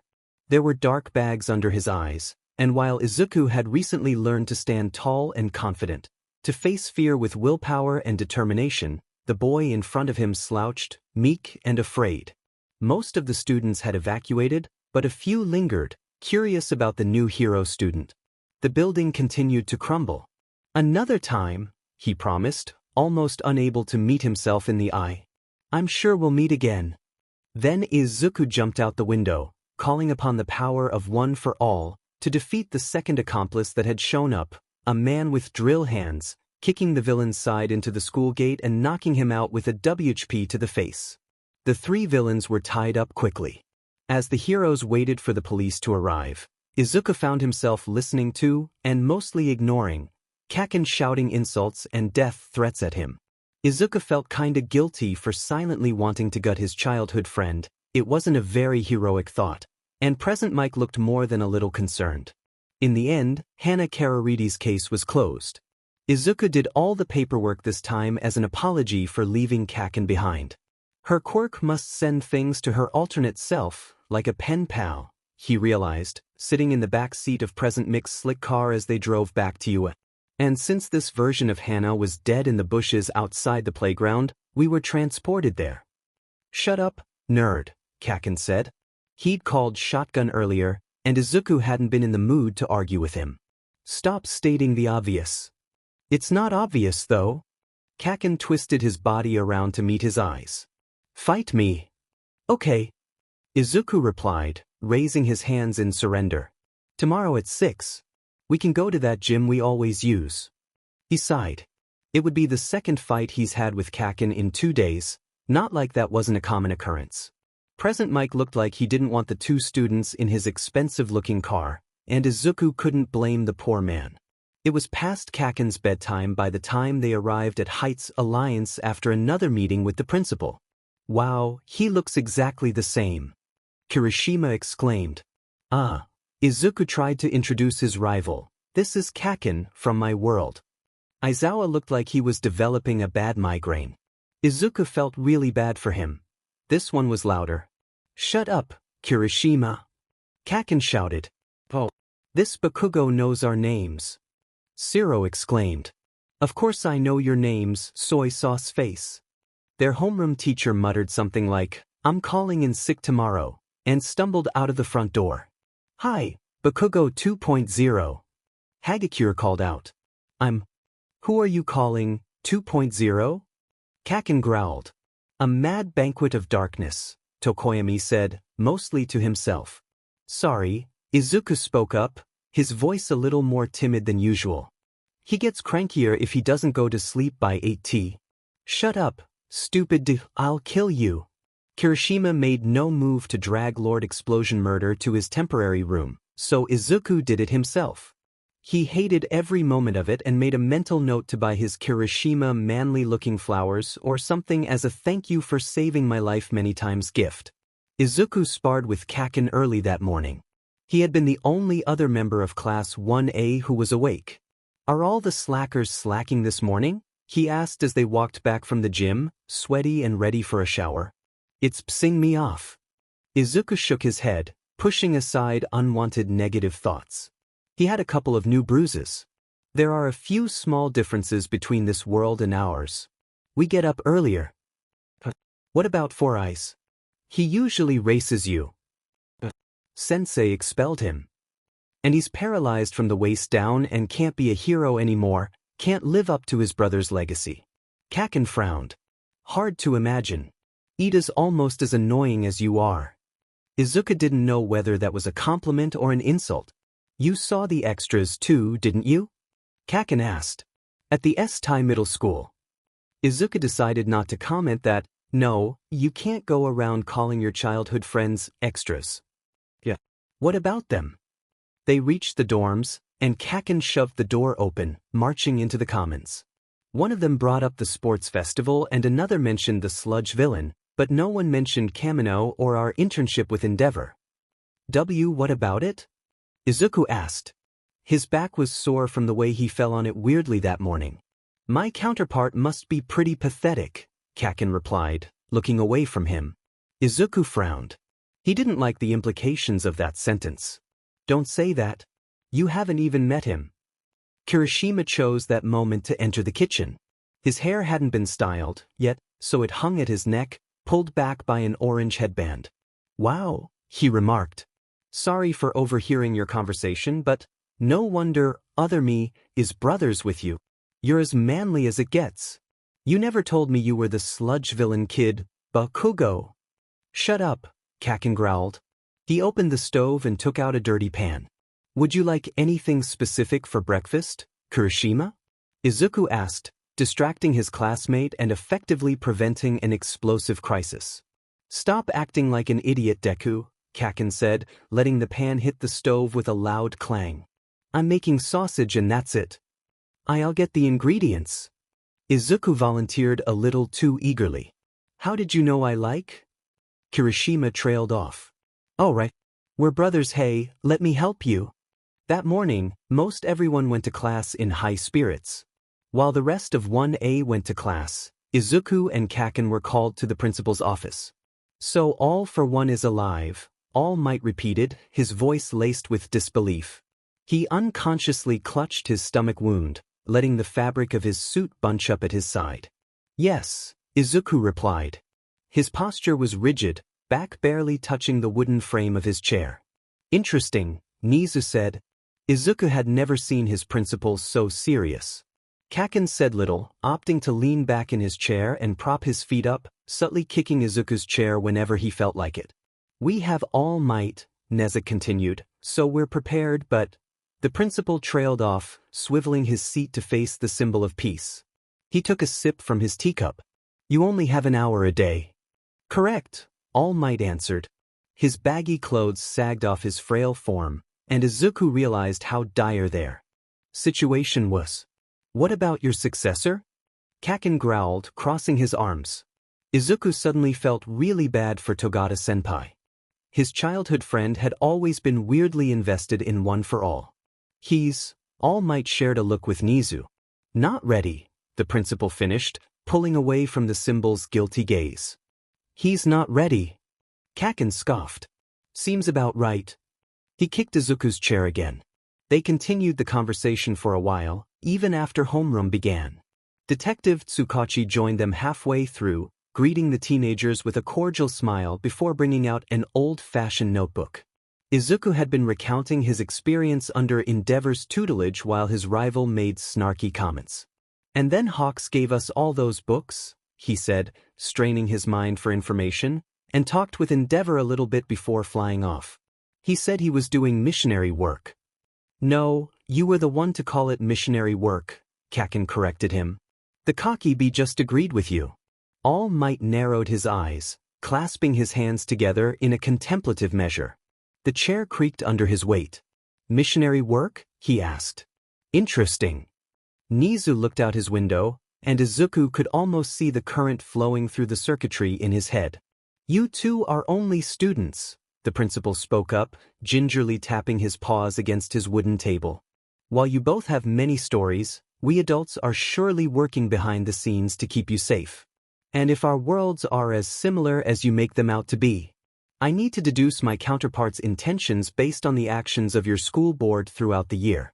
And from the interactions of pro-heroes, I need to decipher the Safety Commission's plans regarding the League.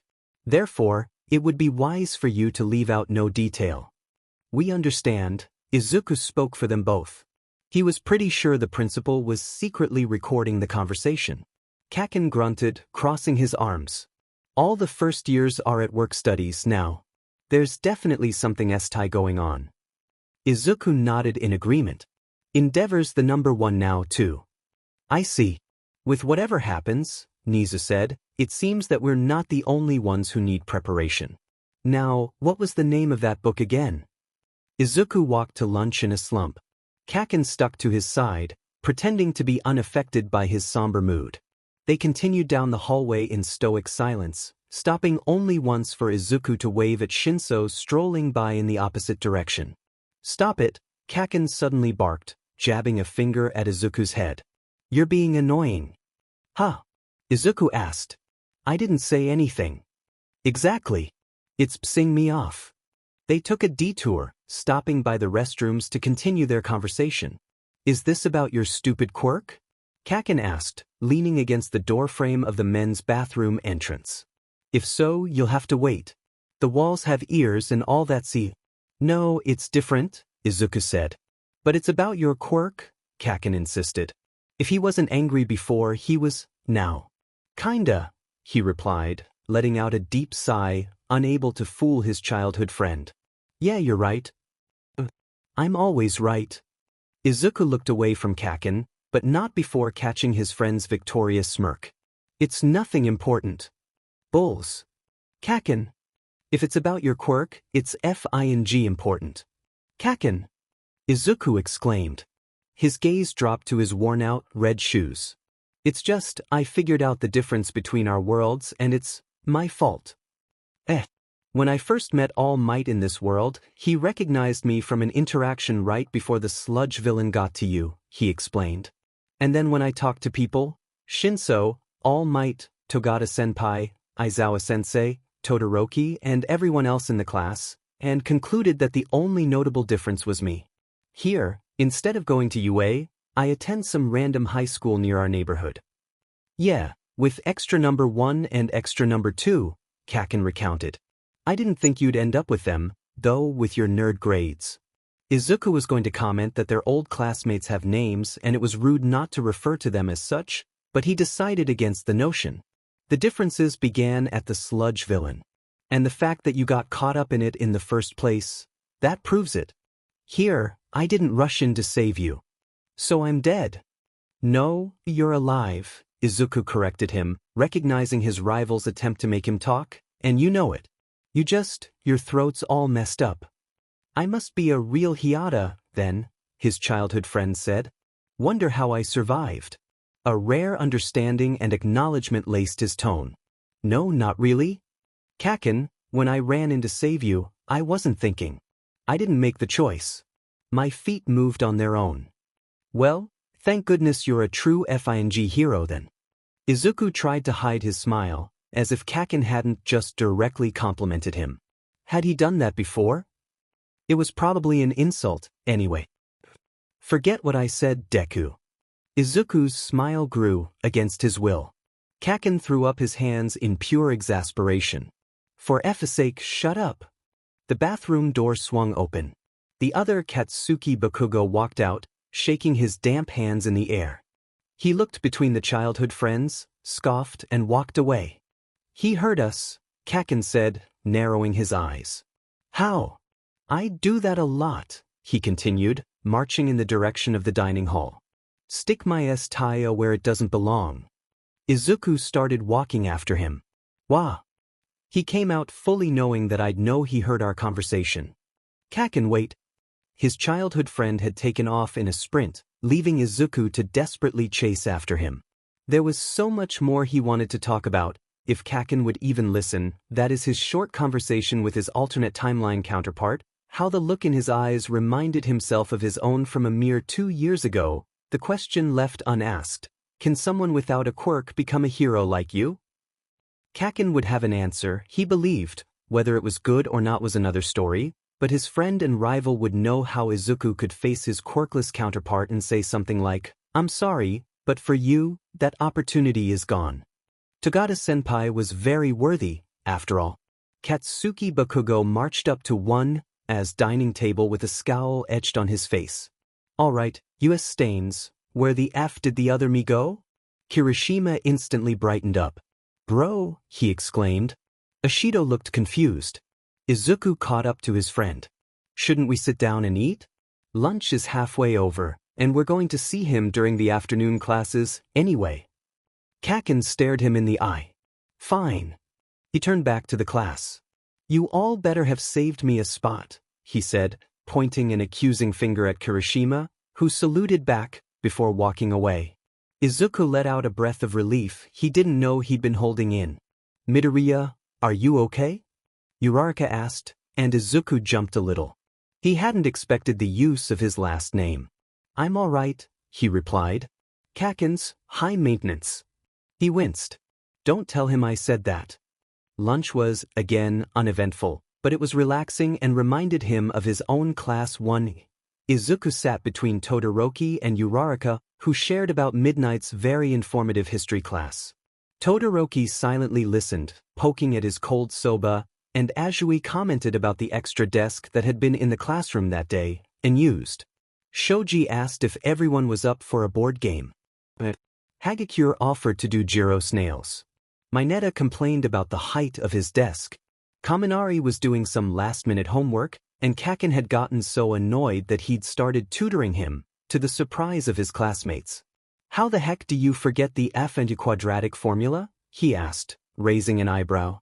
"Math isn't my strong point." Kaminari defended himself.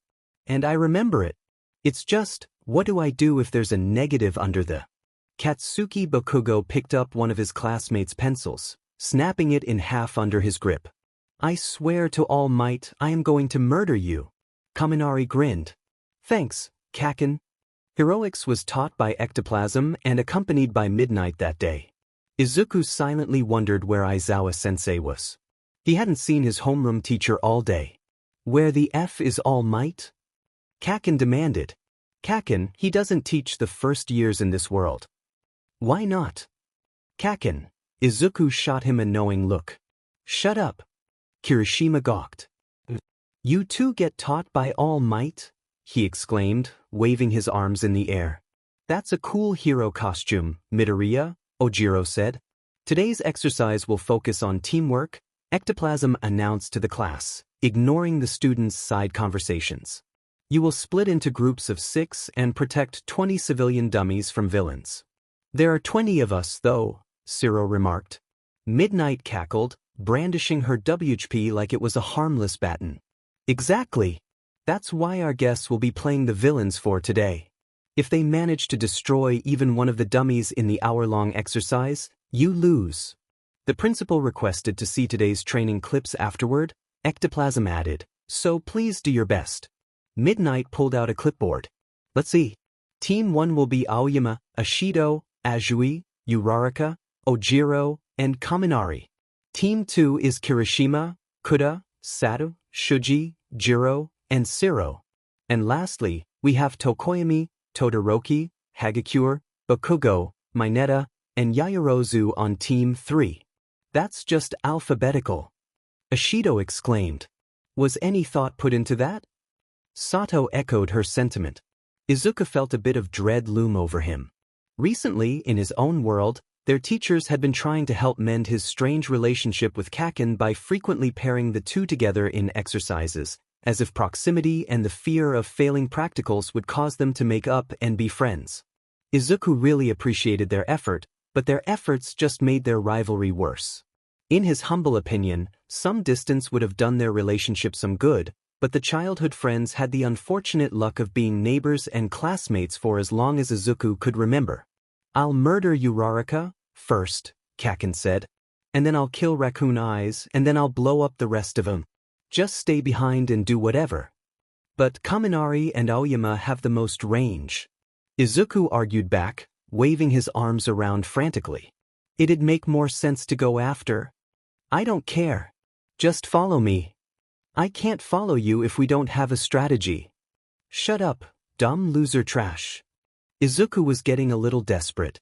Kaken. I'm serious. They're really bad at teamwork, huh? Siro remarked. Can't say I'm surprised. Azui held a finger to her lips. Do they realize we can hear them? Yeah, Ojiro agreed. They're pretty loud. Denki Kaminari and Masahiro Ojiro stood guard in front of the training dummies, wincing as loud explosions could be heard in the background, inching closer as time passed. They had moved all of the dummies to a well-hidden spot on the edge of ground gamma. I've been thinking, Kaminari said. Masahiro firmly believed that the idea of his classmate thinking was more than a little scary. What is it? He asked. We're against Bakugo and Midoriya, right? At first glance, they are at a disadvantage due to their lesser numbers. But we don't know Midoriya's power very well. And I overheard that they've already gotten their provisional licenses, too. They're also taught by All Might, Masahiro added. Are you saying that they're ahead in the curriculum? Kirishima told me they were both interning under Endeavor, Kaminari continued. They must be ahead. Then, an explosion rocked the building they were in, and Bakugo shot through the closed window, sending 1,000,000 glass shards flying in all directions and instantaneously incinerating all 20 dummy civilians.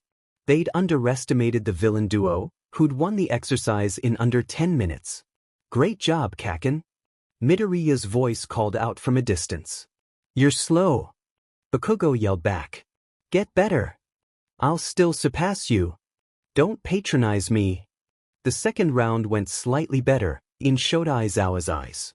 Weary of Shuji and Jiro's tracking abilities, Midoriya had dragged his childhood friend back and spent a whopping 20 minutes arguing with his villain partner about why battling Kirishima head-on was a bad idea.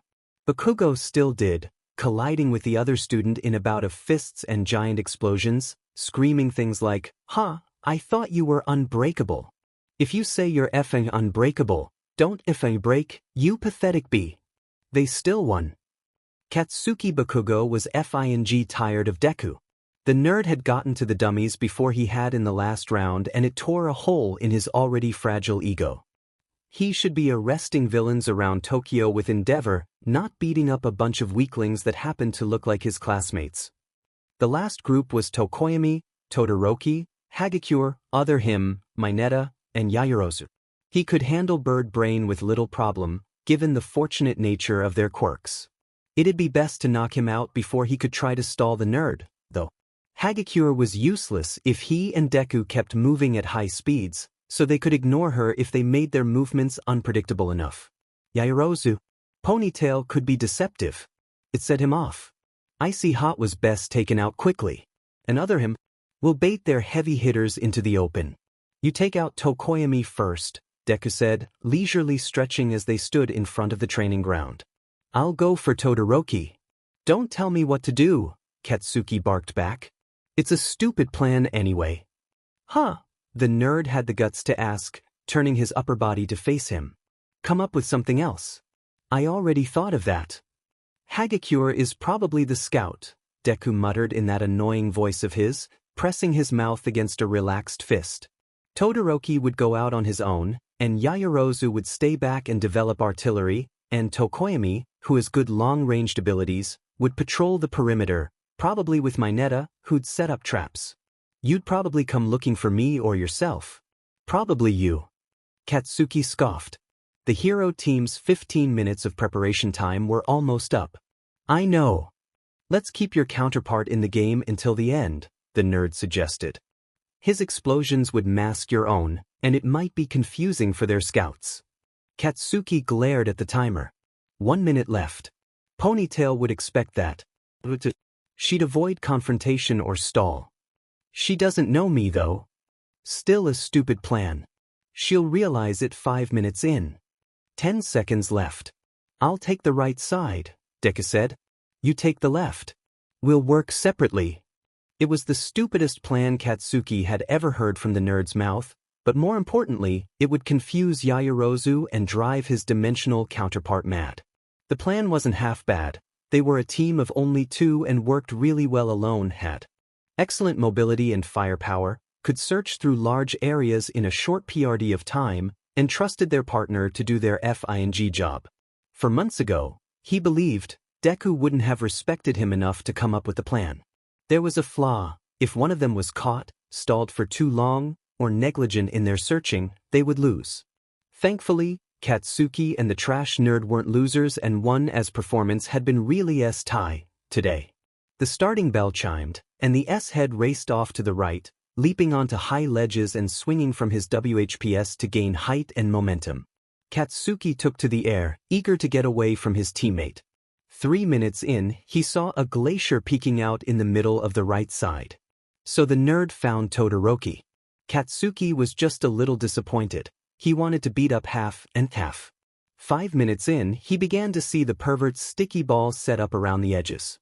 Glaciers had stopped sprouting off in the distance, so he assumed that the nerd had taken care of Icy Hot. It was a particularly sunny day for the season, so Katsuki was in prime condition, especially since he'd worn his winter costume to this alternate dimension. He threw around a few explosions, lured Purple Ball out of his hiding spot, blew him up, and tied him up in less than a minute, grinning at the boy's terrified expression the entire time.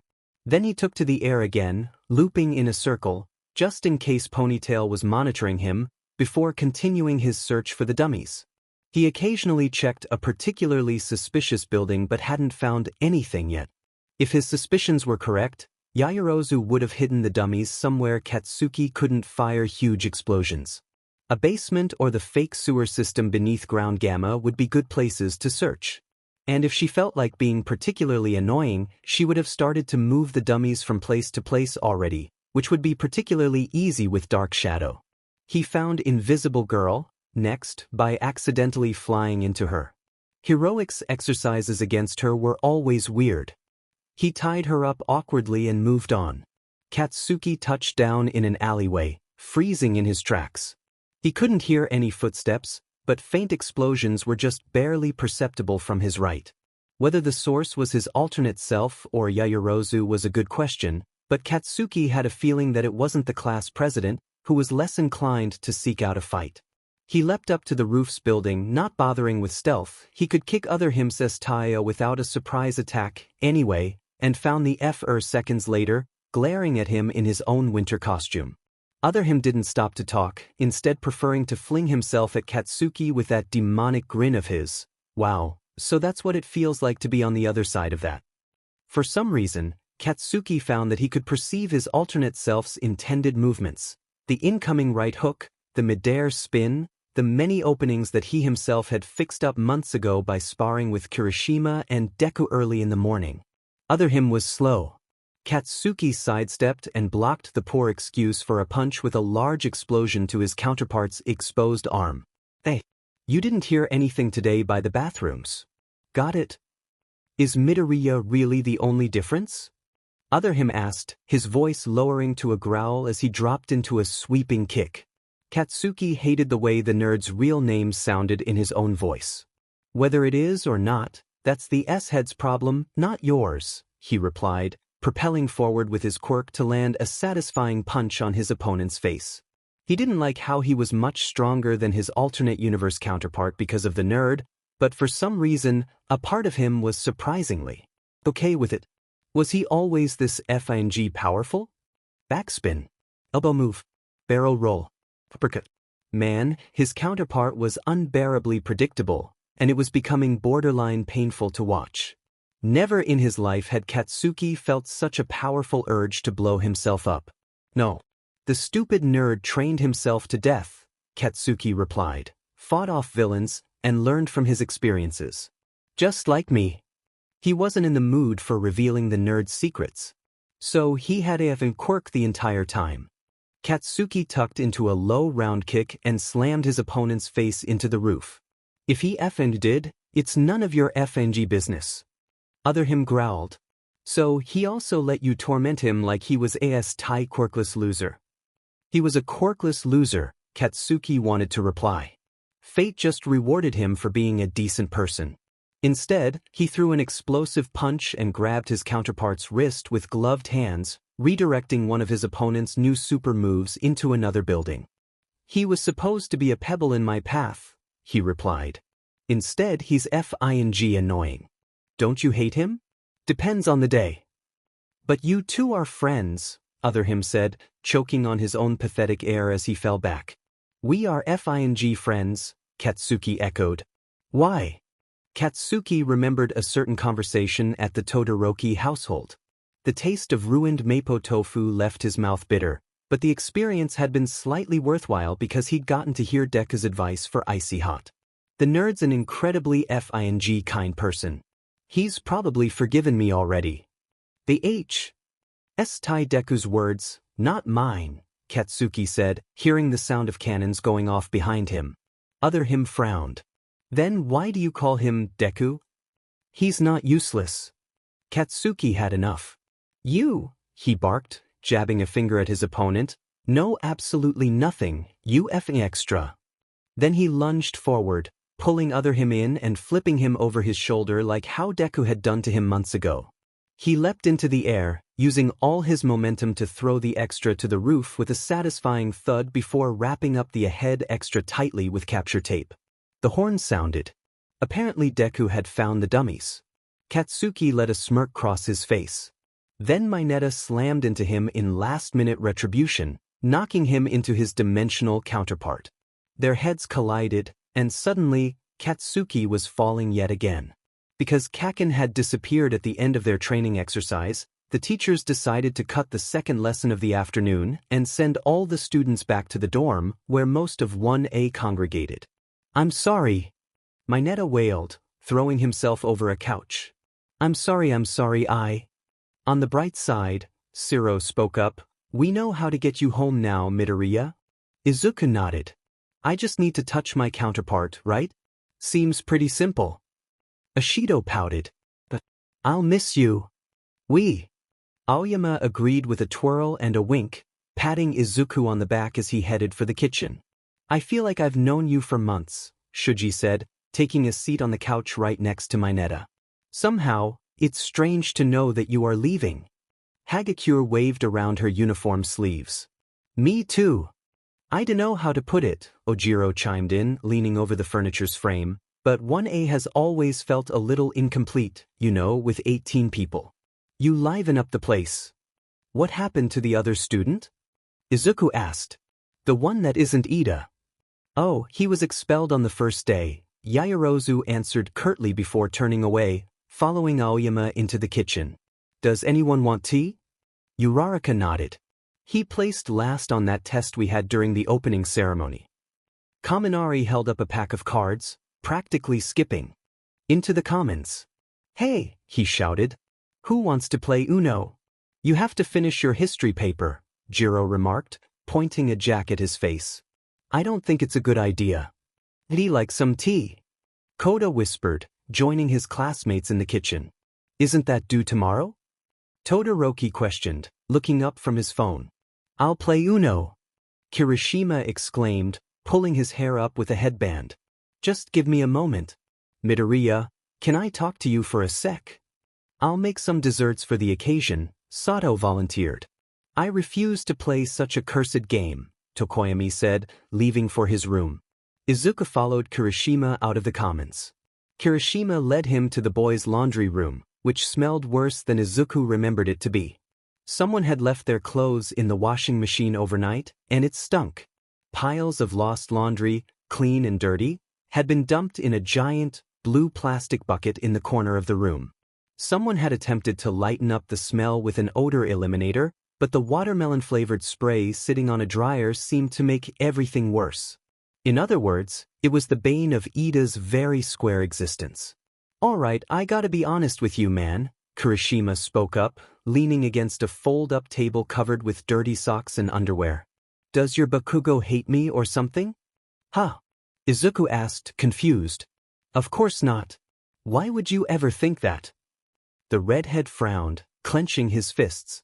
"In the exercise today, he called me out for being weak, and I dunno, it really struck me."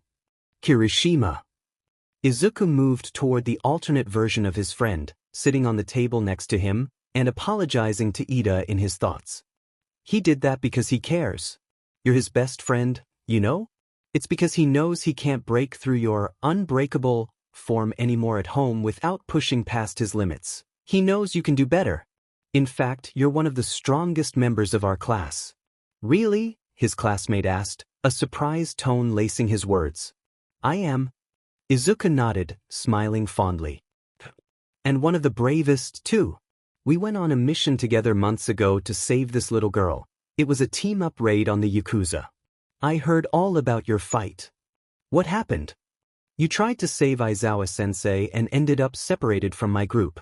But then, when Fat Gum, the hero you interned under, was on his last stand, you jumped in to protect him. It was so cool. Izuku continued the story, recounting all that he knew. You were covered from head to toe in bandages when I next saw you at the hospital. They said you were unconscious for hours. Kirishima let out an emotionless chuckle. But that other Kirishima, he's not me. I'm not brave like he is. When push comes to shove, my feet don't move. But he is. Izuku insisted. The two of you are like, exactly the same. And when it really matters, Kirishima, I'm sure your feet will move. Just, he chuckled a little, don't think too much about it, okay? Midoriya, Kirishima said, wiping his eyes and throwing an arm around his shoulder, I'll do my best. He was tearing up, and Izuku was too. Uno consisted of Kaminari, Azui, Uraraka, Todoroki, Kirishima, and Bakugo, who the redhead had dragged to the coffee table. Everyone else had skipped the game for Yaoyorozu's study session for that history test tomorrow that no one wanted to fail in addition to that paper Kaminari had yet to start working on. Izuku had joined upon Uraraka's request.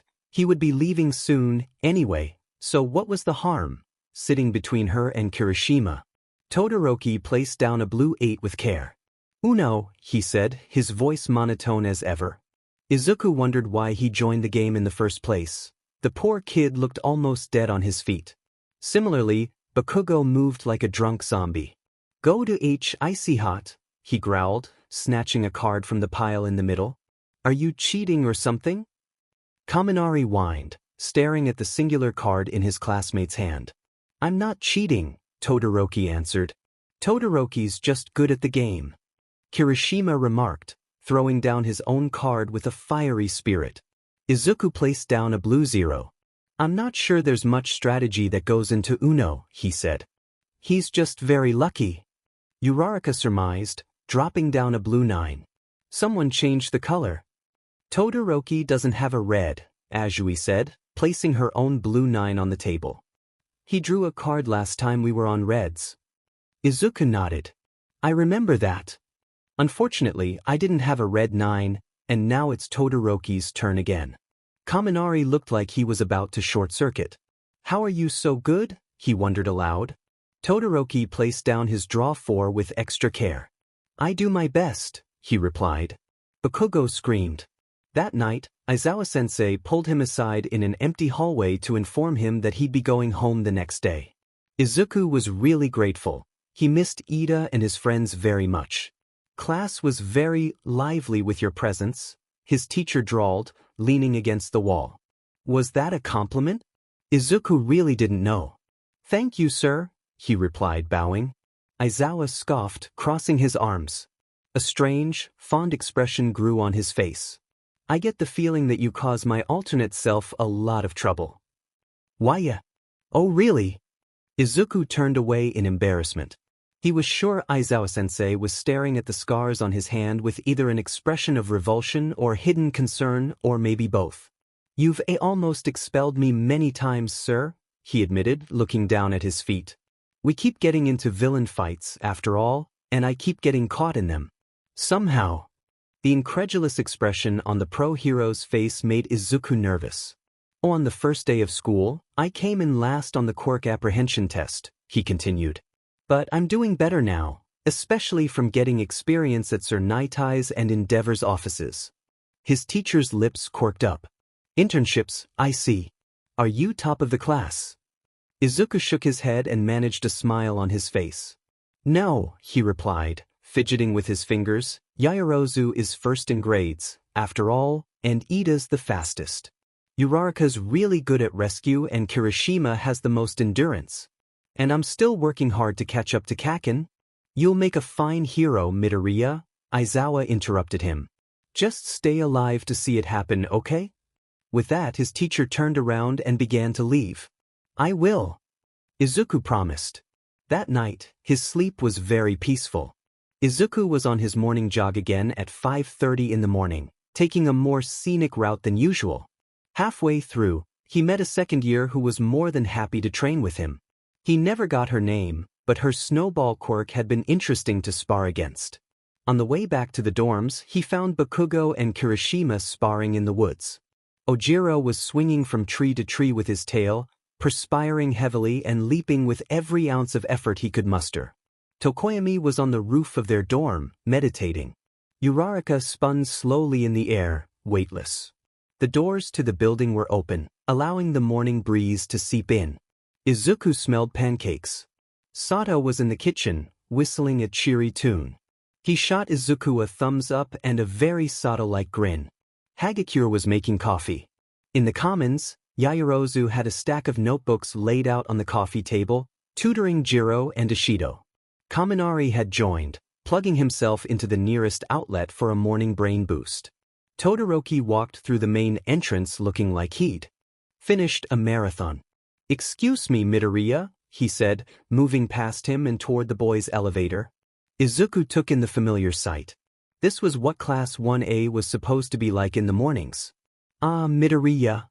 Ishido's loud voice surprised him. Ishido? His classmate swung her arms onto her hips. We know we won't be seeing you for much longer, so we decided to hold a breakfast party. To celebrate our time together. She put a finger to her lip, her eyes shooting up in excitement. Hey, maybe if we meet this other Midoriya one day, we can invite him over. What do you think? Maybe, Izuku agreed. He wasn't so sure it was a good idea, but then again, maybe all his counterpart needed were some good friends who believed in him. Instead of going to class, Izuku was driven to the worn-down educational institution that was Aldris Senior High School, currently in the middle of taxpayer-funded repairs, by Present Mike, who still looked a little wary of letting Izuku into his car, hero costume in tow. You're a big problem child, you know? The UA teacher asked him as they pulled through the gates of the school. You've got a racer running around like a loose chicken looking for its legs. It's funny to watch. Izuku didn't know how to reply to that, so he chuckled awkwardly instead. He was feeling very nervous. Ready to go home, young listener? Present Mike asked, unbuckling his seatbelt. Yep. The other Izuku Midoriya looked at him in awe, as if he was a magician with a really good trick or the world's last hope against a great evil.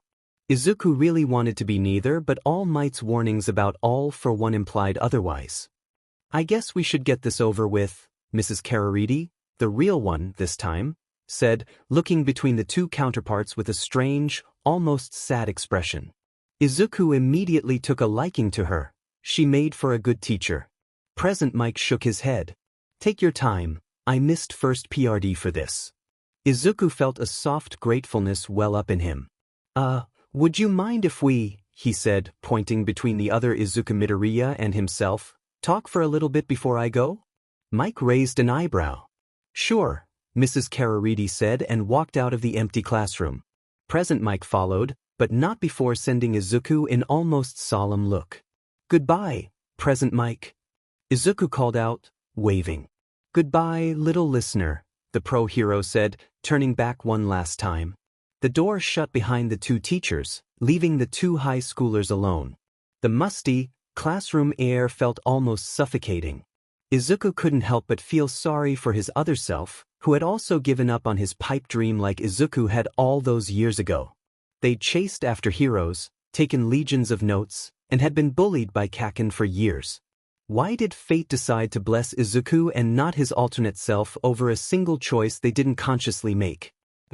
You said you had a question for me? He asked, pulling out an empty, wooden chair and sitting down. He placed his costume suitcase on his lap, clutching it for comfort. He smiled at himself from an alternate future, taking in his healed burns and scarless hand, his meek posture and unsure eyes. Can someone without a quirk become a hero like you? He hadn't decided how he would answer the question. He'd forgotten about it after playing Uno and talking with Aizawa-sensei and had gotten a good night's rest instead of thinking about it all night. His dimensional counterpart stared into his eyes, shaking in his seat. When the chameleon Lady W was attacking the school, "Why did you save Kaken?" Izuku froze. "What? He's mean to you too, right?" Other Izuku asked, straightening slightly. And he can handle himself just fine. He's a hero student. So why? Izuku shook his head, looking down at the large number 18 on his costume case, evidence of his enrollment at the prestigious UA. "I thought you were going to ask a different question." Other Izuku looked embarrassed, ducking his face under his curls of hair. "Oh yeah, I just figured that. Since you were me, you'd give me the same answer I gave myself." Oh. Izuku hadn't thought about it in that way. Now that he was looking closer, there was a bitter expression in his dimensional counterpart's eyes. Whether it was a product of many negative experiences from the last year or had been building since he was 4, Izuku would never know. But he did recognize the source of that guilt. After all, their selfish question for all might had caused Kaken to end up in the sludge villain incident in the first place. And since other Izuku never rushed in, someone once told me, he spoke up, that meddling when you don't need to is the essence of being a hero. "I guess I'm not cut out to be a hero after all," his counterpart said. That's another difference between us. Because you were born with a powerful quirk and I wasn't, right? Why you could defend yourself. Izuku had seen similar eyes in Kaken one fateful night after the provisional license exam, shouting his guilt to the empty buildings of Ground Beta. When had he learned to forgive his childhood friend and tormentor? He hadn't put much thought into it. Had it been in the last year, when he decided he wasn't going to be a punching bag anymore? Izuku didn't think he naturally held anything against Kaken. His former mixed feelings for his childhood friend, adoration, envy, hatred, had finally started to resolve themselves, anyway. "That's not it," he replied, forming a small, nostalgic smile. "My quirk came in when I was 15, on the day of the UA entrance exam." His counterpart's eyes widened with surprise. "What does that mean?" "If your quirk hasn't come in, I don't think you have one," Izuku answered, frowning. He couldn't say that someone had given it to him, especially since he didn't want his counterpart to go looking for people like All for One in search of a quirk. But Izuku couldn't exactly give him false hope, either. Togata-senpai was very worthy after all. "Yeah, okay." A moment of silence passed between them. "See, can you tell me some stories? Of UA?" Izuku knew his alternate self was staring at the scars on his hand and the compression sleeve half hidden beneath his uniform, much like how Aizawa had done so last night. "I'll be happy to," he replied, delving into a tale of his first year at the prestigious hero school, starting from his entrance exam. "Was it difficult?" his dimensional counterpart asked, and recounting his first day of school, and how he'd almost been expelled. Since then he'd faced villains at USJ, placed in the top 8 at the annual sports festival, faced hero killer Stain, and rescued Kaken from the clutches of villainy. He'd moved into the dorms, gotten his provisional license, taught a girl to smile, and was currently interning at the agency of the number 1 hero. He'd risen the ranks of his class by working harder than anyone else. "I think I've finally caught up to most of my classmates," he continued, "but I can't stop now. I want to be the greatest hero. And for that, I'll continue working hard." His counterpart smiled. "I guess I'll work hard too. I'll also become a hero," he declared, smiling, "but in a different way, maybe?" Yep. Izuku's story had some holes in it. He'd left out One for All and some of the more personal details, like Todoroki's backstory and the true reason behind his fight with Kaken after the provisional license exam. But the tale was still able to reach his other self's heart. "It was nice to meet you, Deku," Izuku Midoriya told him, holding out his hand. "I'm glad we were able to talk." Izuku believed that, at this stage in life, his counterpart was fundamentally different from him. Other Izuku didn't have the heart of a hero. Or maybe he did, but it was lying deep within his heart, pushed and tucked away by his peers and tormentors. Maybe that made a difference on the day of his origin, and maybe it didn't, but mulling over it wouldn't do both of them any good. The situation kinda reminded him a little of this world's Kirishima. "It was a pleasure to meet you too," Izuku replied, taking his counterpart's unblemished hand in a firm handshake before finding himself tumbling through a sea of black. All they could do now is to keep moving forward. When Izuku was finally let out of the police station, Aizawa greeted him with either a dead stare or a stare of death. Izuku couldn't tell the difference, and berated him for his careless attitude for the entire duration of the awkward car ride back to UA, topping it off with another expulsion threat thrown in. It seemed that he was right. His teacher did seem significantly less stressed in that other dimension. At least present Mike was happy to have Izuku back, it seemed. The voice hero had excused him from a major 12-page research paper that had been assigned on Monday. Izuku saw that as an absolute win. He could focus on extra training. Eraserhead was less sympathetic, assigning him extra practical sessions with him before dinner, but that, too, was an absolute win. Maybe he could catch up with Shinso. That afternoon, Principal Nizu received a very comprehensive report about alternate universes, and All Might fretted over him for a good hour or so. Izuku showed off his progress with Float, and even though it wasn't anything significant, he still kept falling for some reason. The pride in his mentor's eyes warmed his heart. He'd missed his All Might very much. This one had believed in him when no one else did. It was around 5 in the afternoon when Izuku arrived at Heights Alliance, exhausted and extremely thankful that he'd arrived home in one piece. Uraraka noticed him first. She'd been looking out the window for one reason or another, and ran out the dorm's front doors at a speed Izuku only saw her move at in training, shouting his hero name, he'd missed that, and throwing him into a hug. Aoyama was next, draping an arm over his shoulders and fretting over him like he was a lost puppy. Todoroki almost set his clothes on fire, and Kirishima pulled him into a friendly chokehold. Mineta shot him accusing looks, and Kaken scowled at him. "Guys, I implore you to please respect Midoriya's personal space," a familiar, very class president-like voice shouted above the ruckus. "He must be very tired from being kept at the police station all day." Izuku's eyes landed on Ida's and started to water. "Oh, for this sake, I'm going upstairs," Kaken growled, turning around and slamming the door behind him. Izuku ignored him, breaking through the crowd and meeting his close friend at the dorm's front entrance, dropping his suitcase. "Ida," he exclaimed, unable to hide his happiness, "I missed you." "Bakugo told us all about your adventure." Kirishima spoke up, placing his arms on his hips. "Man, I still can't believe Ida was expelled. Imagine how dirty the dorm would be. The kitchen would be a mess." "Yeah." Ashido chimed in. "I'd be late to class every morning." Izuku didn't comment on that. Instead, he sent his good friend a silent, knowing look, and Ida solemnly nodded back in understanding. Todoroki, this one used both fire and ice at a refined level, looked between the two with a slight bit of hesitation. "I talked to Endeavor for you," he said, turning to Izuku. "He says he understands." "Thank you, Todoroki." Coulda let him hold his bunny. It calmed his nerves. "I'll bake a welcome back cake," Sato announced. "Who wants to help?" "Me," Hagakure exclaimed, her clothes bouncing up and down. "I'll help," Uraraka said, pumping a fist in the air. I'll come too," Siro piped up, surprisingly.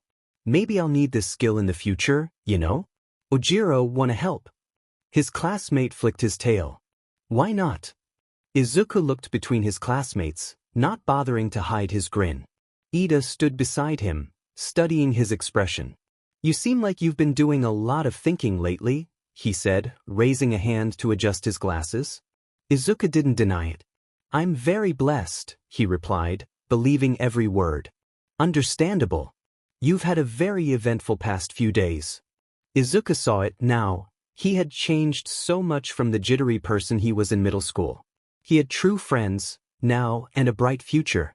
It would be blind of him to ignore the sheer amount of luck that he's had in the past 2 years, coupled with hard work and determination. Izuku studied and trained so much to be where he now stood, and for that opportunity he was eternally grateful. As for his alternate universe self, Izuku remembered that one winter evening after his second internship, when the villain ending had attacked Todoroki's brother. It had been a triumphant encounter but a sad one, too, and Izuku thought that, if Endeavor, the #1 hero, had moments where he stopped to think, that it was okay for his alternate self to make that same mistake, too, and still aspire to be a hero, albeit in a different way. If Endeavor froze while his son's life was at stake and still was able to move on, then the other Izuku, too, should have the chance to hold his head high and press onward. Seeing Ida again reminded him of the incident at Hosu, which could have easily ended in a very different way, now that he had experienced that alternate ending for himself.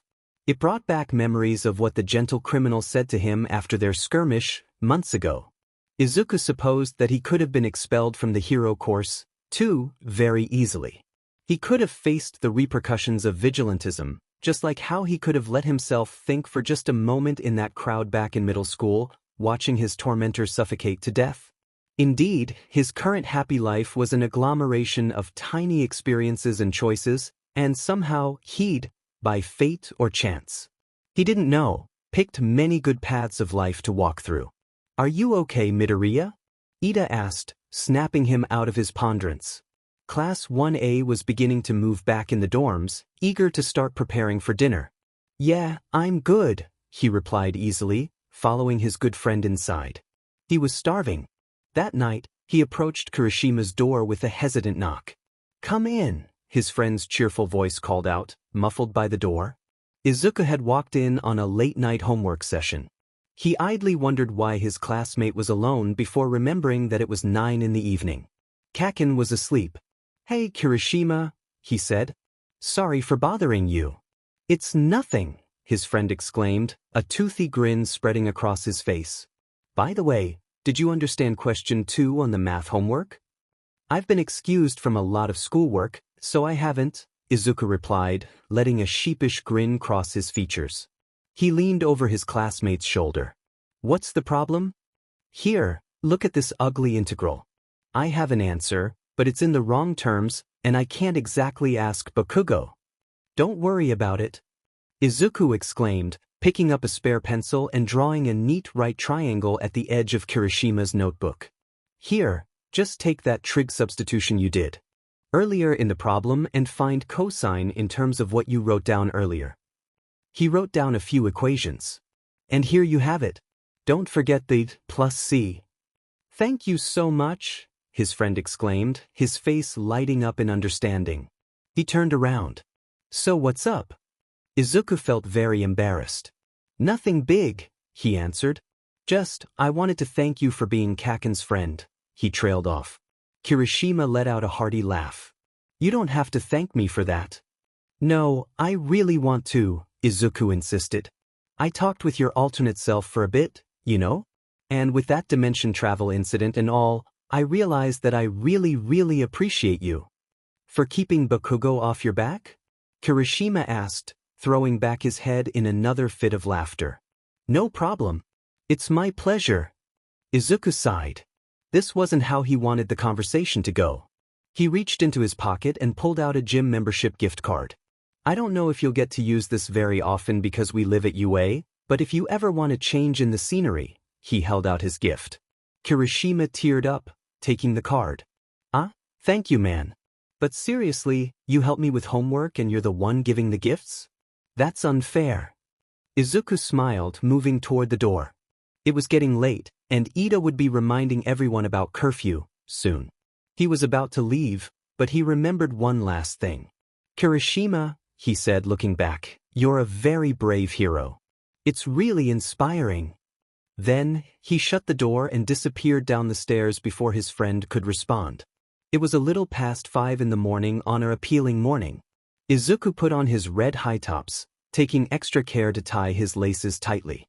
A few of his classmates were already up, preparing for their own morning workout routines. "Good morning," he called out to Kaken, who grunted and made a not-so-subtle effort to be out the door before he was. Izuku opened the front doors, taking in the mild, spring weather and the smell of freshly cut grass. It had been raining last night, and droplets of water still clung to foliage, reflecting the warm rays of sunrise that were slowly starting to peek over the horizon. "Good morning, Midoriya." Ida greeted him, warming up with some stretches.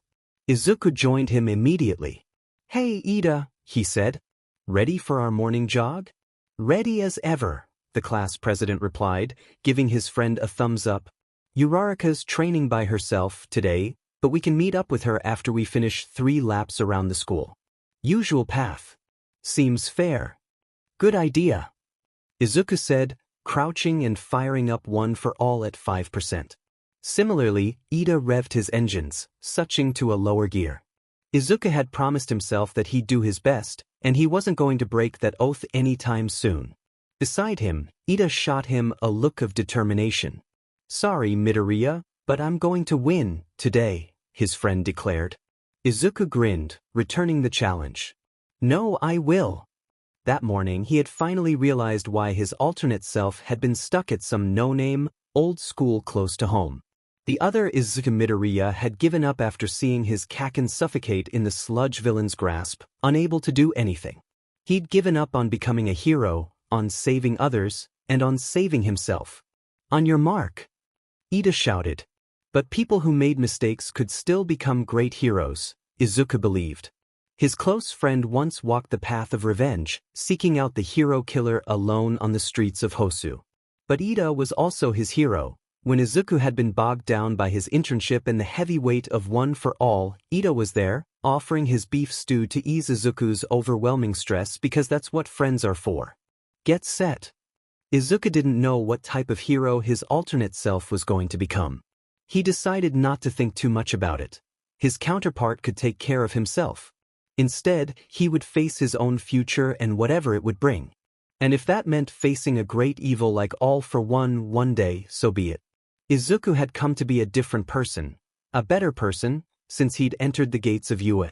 He'd grown so much as a hero student and he wasn't going to stop anytime soon. After all, remembering his origin made him feel like he could do anything. "Go!" Ida hollered, pushing himself forward in a sprint.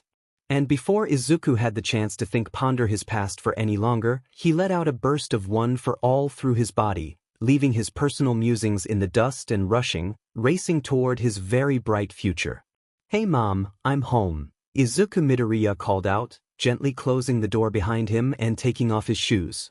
He was new to rising early, and Izuku struggled to wake up at first, but over the course of the morning his body had gotten used to it. "Welcome back, Izuku," his mom greeted him, giving him a warm embrace as she met him at the door. "I made you some breakfast." Izuku idly thought about his upcoming day. He had roughly an hour before he was expected to show up at the gates of Aldera Senior High. "Thank you," he said. Inko Midoriya guided him to the kitchen. "How was your jog?" she asked. "Oh yeah, it's very pretty outside," Izuku exclaimed, sweaty and exhausted but filled with a strange feeling of accomplishment and renewal. "It rained last night, you know? So it's a bit misty, but seeing the sunrise was worth it." He grinned. His mom hid a relieved look. "I'm glad," she said truthfully. Izuku was glad too. He had finally started to take care of himself. It had been a while, but he had a long journey in front of him, and he couldn't be bothered to do anything but his best from now on. "Mom?" he asked. "This is very sudden, and I know you might not agree with it, but..." He took a deep breath. "I want to transfer schools." Yes, this was his first step.